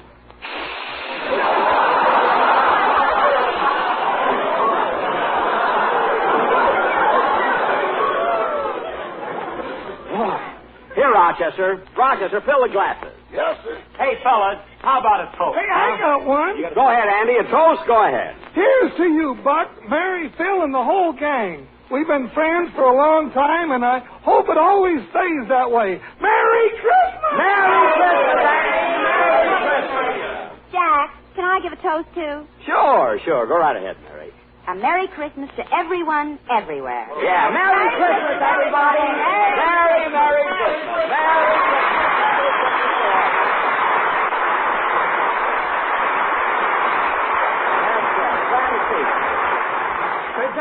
Jack, how about a toast from you? Me? Yeah, I'd like to give a toast, too, Don. This is a toast to a lot of fellas I met in Africa, Europe, and the South Pacific.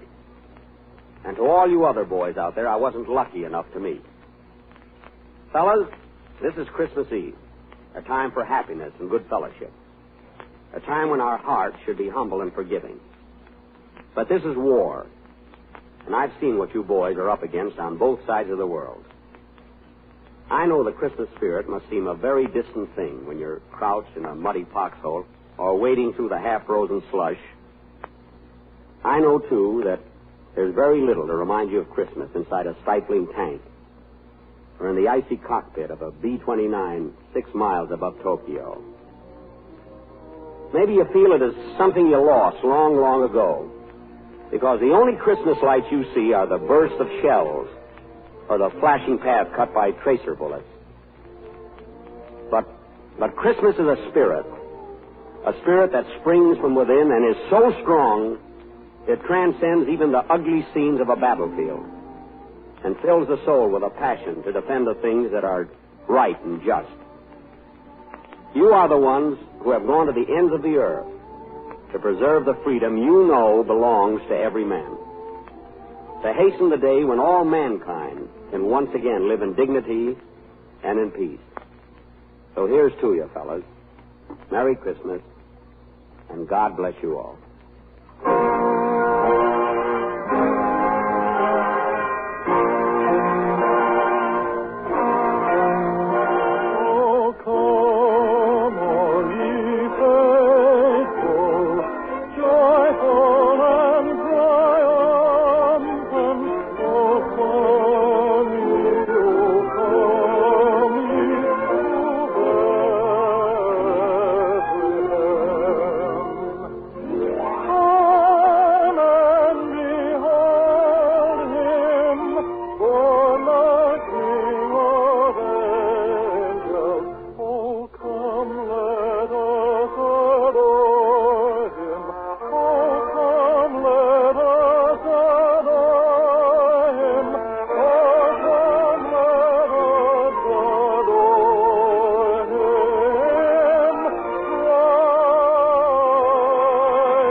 night, folks.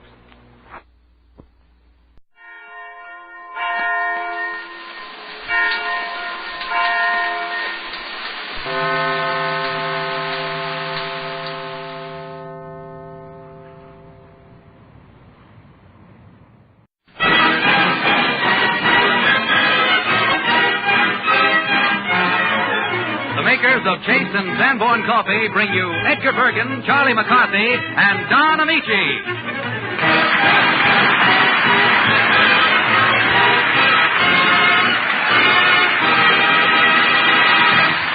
Good evening, ladies and gentlemen. On this Christmas Eve, we're happy to welcome as our guests a chorus of 1,000 voices from the Great Lakes Naval Training Station, which is our way of wishing you Christmas greetings 1944. We, of course, are Bill Foreman, Ray Noble and his orchestra, the lovely Joan Merrill, Edgar Bergen, and Charlie McCarthy.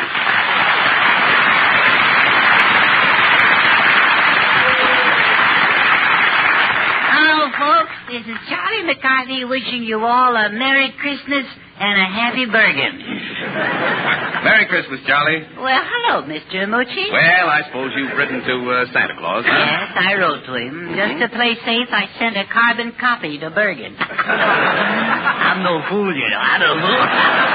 I suppose you hinted at what you wanted. Brother, I hinted for 8 pages, I hinted. But every year, Bergen turns a deaf curse. Oh, well, Charlie, why don't you be a little more subtle? Well, that don't work either. No? Last year I was subtle. I hinted for something with 2 wheels and a handlebar. And what did you get? A lawnmower.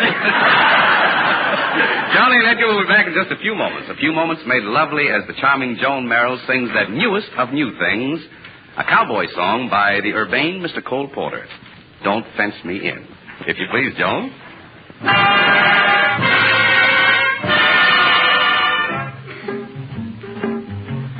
Give me land, lots of land on the starry skies above. Don't fence me in. Let me ride through the wide open country that I love. Don't fence me in. Let me be by myself in the evening breeze. Listen to the murmur of the cottonwood trees. Send me off forever, but I ask you please. Don't fence me in. Just turn me loose. Let me straddle my old saddle underneath the western sky. On my cayuse, let me wander over yonder till I see the mountains rise. I want to ride to the ridge where the west commences. Gaze at the moon till I lose my senses. Can't look at hovels and I can't stand fences. Don't fence me in, just turn me loose. Let me straddle my own saddle underneath the western sky. Under the sky. On my cayuse.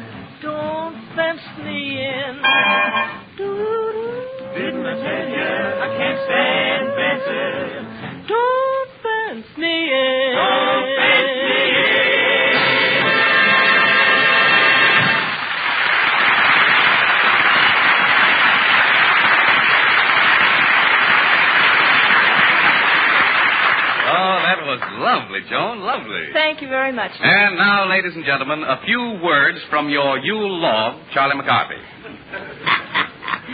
Oh, thank you, Don. My pal, my friend. You know, you're the nicest Don Amici I know. Uh-oh. Yes, you are. When you talk like that, I know you want something. What is it, Charlie? Well, it just so happens you're right this time. I do need help. You see, Bergen said that if I would recite The Night Before Christmas this evening, he'd give me a special Christmas present. Well, that's fine. Have you memorized it? Well, part of it, that's all. Which part? Just the title. What do you want me to do? Well, make Bergen forget about the poem, but not about the presents. Well, now, let me see. Wait a minute. I've got it. Why don't you say that after you learned it, a blow on the head made you forget it? Yeah, that's good. Yeah, and I'll be glad to cooperate with a baseball bat. That's that. Well, now, look, why should I help you? Why didn't you learn the poem in the first place? Well, I was just too busy, Don. Busy doing what? Well, I was one thing or another. I was playing hooky for a sick friend. Oh, there you are, Charlie. Oh, how are you? Don, you're just in time to hear Charlie recite that lovely Christmas poem, The Night Before Christmas, by Clement Clark Moore. Clement Clark? I bet he wouldn't have written it if he had a memorized it. All right, Charlie, go ahead and recite it. Well, I can recite it much better, Bergen, from memory, if with a book in front of me. Yeah. I'll give the introduction. No, Don. Fanfare, Mr. Noble. No, Don. Ladies and gentlemen, you are now about to hear that famous classic, The Night Before Christmas, perpetrated by Charlie McCarthy. Cut it out, fellas. This is so embarrassing. No, now you go right ahead and recite it, Charlie. No, please, Bergen. No. Now, you mustn't be nervous. Well, I've always been timid. No. You go right ahead, Charlie. No, please. Charlie, go right ahead. Charlie. Now, you mustn't be nervous. Well, I'm a bundle of nerves. Charlie. Remember, no recitation, no present. Oh. Now, we're all waiting to hear about Santa Claus. Well, I'll try.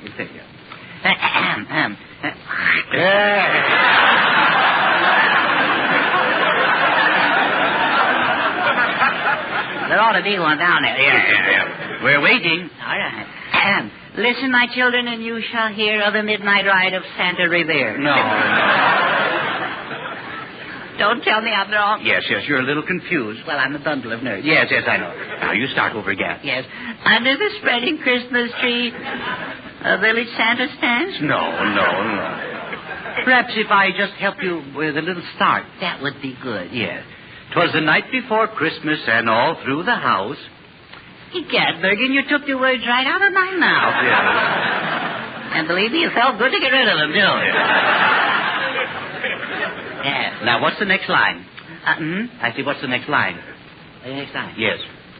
Oh, there's more, isn't there? Yes, of course. Well, there's all through the house. Let's see. Quiet, please, quiet. What's the next line, fellas? No. Remember what it is? No. Yeah. Not a creature was stirring, not even a louse. No. Not a creature was stirring, not even a mouse. Yeah. And that's the way it goes. Yes. The stockings were hung. Huh? Stockings were hung where? On a nail? No. The stockings were hung by the chimney with care, in hopes. In hopes? In hopes. In hopes that the laundryman soon would be there. No.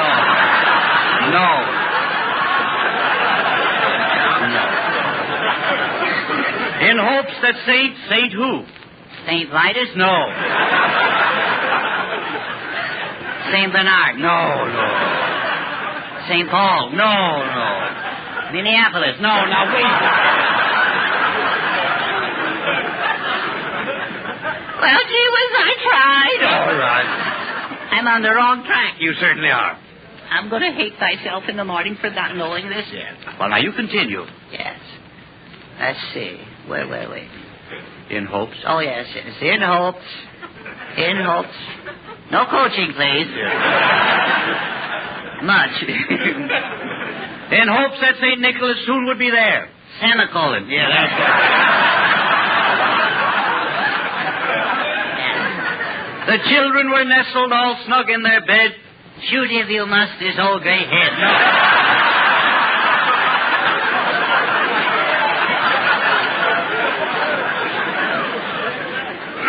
Well, I give up. Charlie, surely you know the part about Santa Claus. What part? Yeah.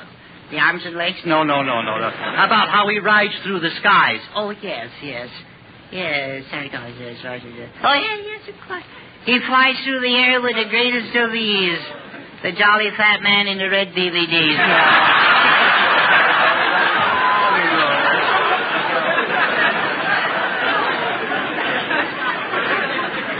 What is it? Well, that part I'm a little rusty on. Right in there. Yes. Especially right around there. Yes, all right. Well, I'll tell you, it goes this way. When out on the lawn there arose such a clatter. What'd you do?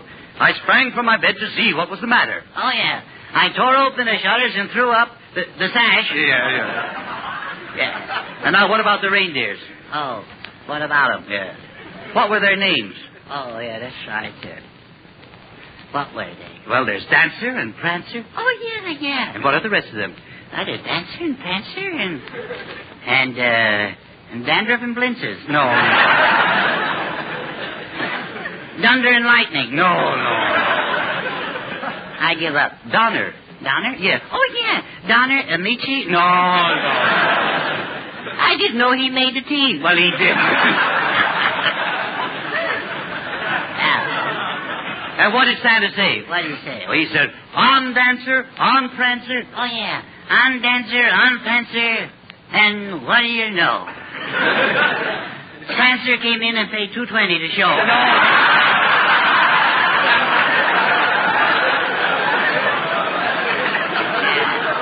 And what happened after that? Santa Claus lived happily ever after. The end. Give me the present. Well, not so fast. You know, Charlie, I don't believe you study that poem at all. Well, I wasn't letter perfect, was I? No, you weren't. This being Christmas Eve, Bergen, I cannot tell a lie. I didn't study. No. Well, I'm disappointed in you. Yes, sir.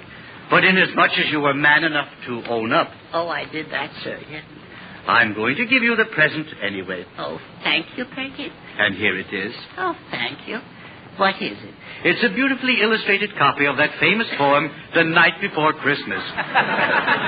Is that the present I get? That's it. This is Christmas, Bergen, not April Fool.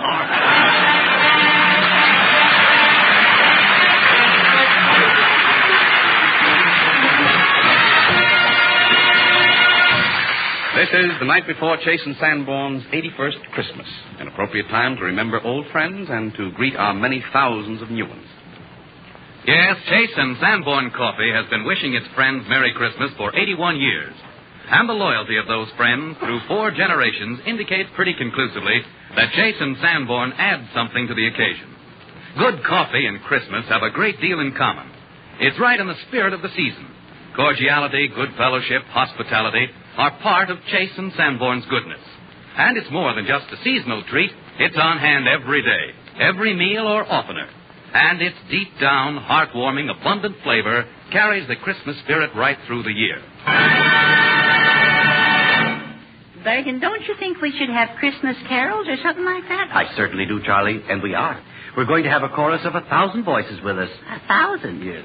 Well, you can't listen to that many voices at once, can you? Well, you can if your ear is trained for it, Charlie.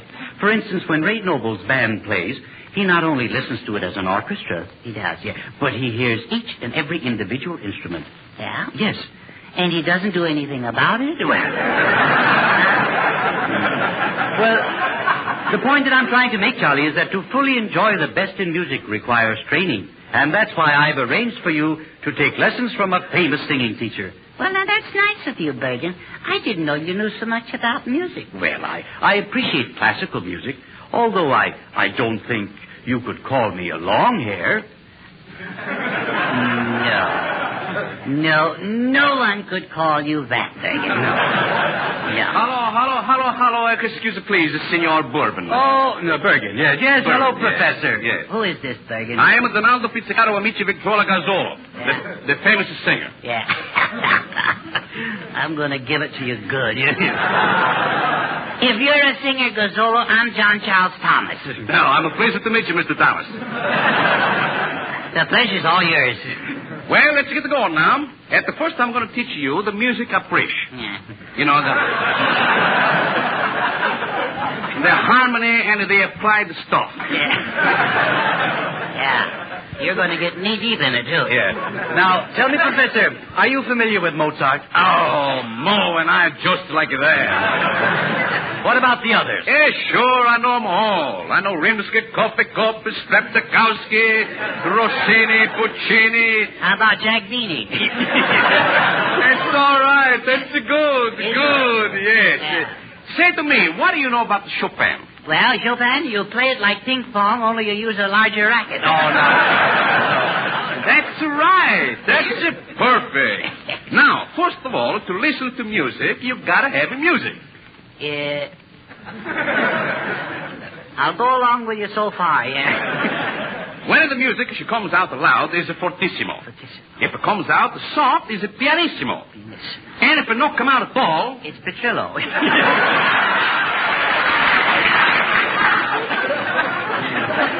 Then,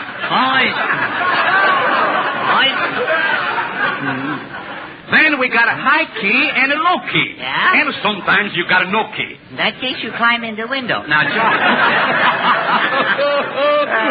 it's cute. Now, Professor Gazzola, suppose we get on with the lesson, if you don't mind. Okay, Mr. Boom Boom. Bergen. What? Bergen. Yes. Now, Charlie, you sing after me. Yeah? Me. You. Perfect. Absolutely perfect. Now we try another one. Do, re, mi, Speaking of a do, re, mi, that reminds me. When do I get my pay? Well, I don't blame you for being worried. All right, now, just a moment, Professor. Before we talk about that, I'd like to know just a little more about your background. Oh, so happy for tell you. So happy. For 20 years, I was a Venetian gondolier. Oh, is that so? Yes. Were you the menace of Venice? Well, I've been in Venice, Professor, and it's a romantic spot with those singing gondoliers. Oh, beautiful. Yeah. I remember I used to sing it like this. Oh, sole mio, splash. What's the splash? Well, I got to push the boat. Oh, yeah. 2 years later, I sing it like this. Oh, sole mio, put. What's the put? I make a pandemonium. I got to out the boats and motors. Oh, good. You know, I write the songs, too. Well, you write songs? Oh, sure. Well, then you must meet our famous songwriter, Ray Noble. Oh, Ray. Yes, Edgar. Meet Professor Gazzolo. Oh, you know something about the music? Oh, yes, rather. Why, some of my best songs are music. Well, who do you think of that, huh? Say, who do you study under, The people upstairs, old boy. Oh, he's a very funny man, eh? Yeah, well, don't encourage him. Oh, no. He's a bad one. Yeah. Oh, yeah. Professor Gazzolo studied music in Italy, Ray. Oh, did you really, old man? Dear me. And have you a bachelor's degree? No, senor. I got the 4 bambinos. Well, I'm glad you fellas have so much in common. Now, I'd like to ask you one question. What do you think is the finest piece of music ever written? Well, Edgar, if you ask me, I'd say the Volcano song. Volcano song? Mm-hmm. Oh, you know. Lava, come back to me. Well, what's yours, Professor? Well, the song I like the best is you ain't or don't you is my bambino. That's very good. Bergen, ask me, Bergen, ask me. All right. Yes, all right, Charlie. What's your favorite song? Well, my favorite song is By the Old Chow Mein Pagoda Looking Cockeyed at the Sea.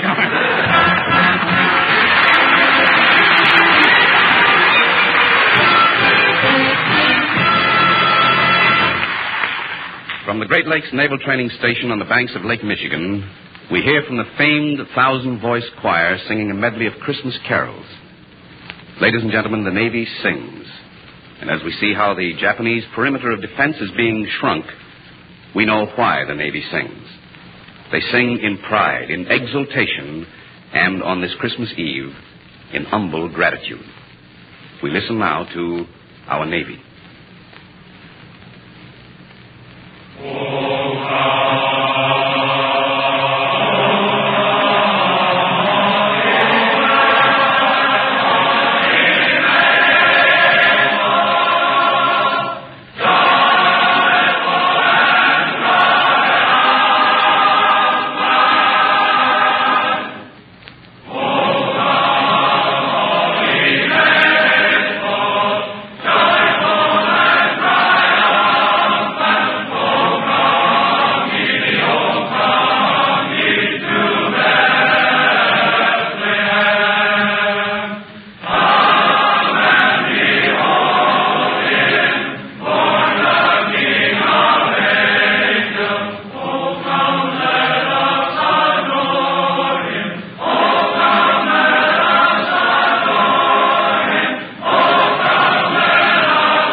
Christmas has a host of symbols: the Star of the East, holly and bells, the tree, and the laden table. And we're happy to add the cup and saucer as the symbol of pleasure ahead. Tomorrow is the day of days. We plan its pleasure for months. Everything is special. And yet, your coffee cup can hold no greater treat than delicious Chase and Sanborn coffee.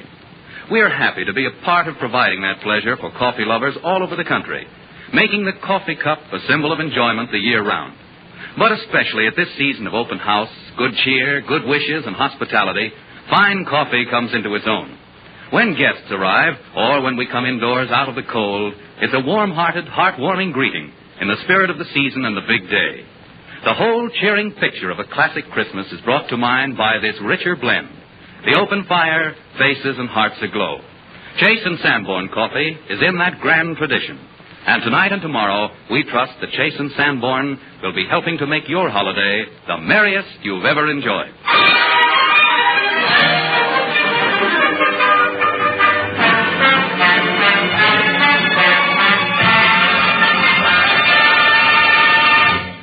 And a great big Merry Christmas to all of you from Edgar Bergen. And a child size from Charlie McCarthy.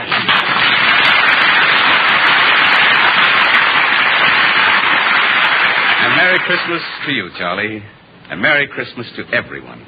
On New Year's Eve, ladies and gentlemen, we'll all be back when we'll have as our guest Charles Lawton. For myself, I've had the honor and the privilege in the past on the Chase and Sanborn program of bringing you the American prayer. Its sentiments today are as powerful as they ever were. I think it says what is in all our hearts this Christmas. The American prayer. O Father who art in heaven, thou who hast given us birth, lend us thy flaming sword, O Lord, to fight thy battle on earth. As we walk through the perilous darkness, lend us thy holy light that shines in thy heavenly mansion to guide our path in the night. And lend thy shield and thy armor to the gallant boys over there. They are thy children, Father, and this is thy country's prayer, that soon may the forces of evil fall at last on their knees, with the flag of thy kingdom of heaven flying high in the breeze. Then sons will return to their mothers, and men to their wives. And then this earth will be like heaven, peaceful and bright. Amen.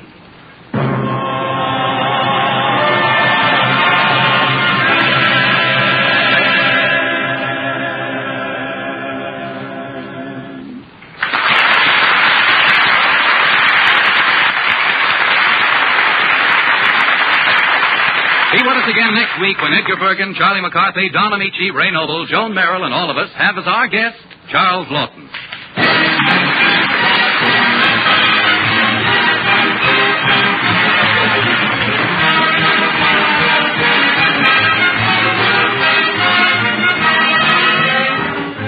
This week when you're buying coffee, think of us and ask for Chase and Sanborn coffee. Coffee made to serve in times like these.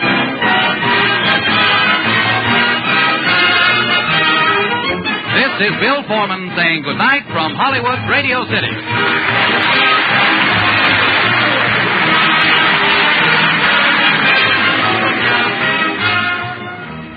'Twas the night before Christmas, and all through the house not a creature was stirring, not even a mouse. But hark, what was that? Santa Claus with his pack? No, it's Dad stealing down for a quiet midnight snack. He's cutting some bread. And what will he put on it? Why, he's spreading it thick with delicious blue bonnet. Yes, leave it to Dad to know a good thing when he sees it. Blue Bonnet's the wonderful new margarine, a product of the makers of Fleischmann's yeast. It gives you flavor, nutrition, economy, all three. Why, it's almost like getting a Christmas present. Blue Bonnet gives you so much. Fine, fresh flavor, proved nutrition. And all this for so few points, so little money. Remember that name, Fleischmann's Blue Bonnet. Get it the very next time you're at your grocer's.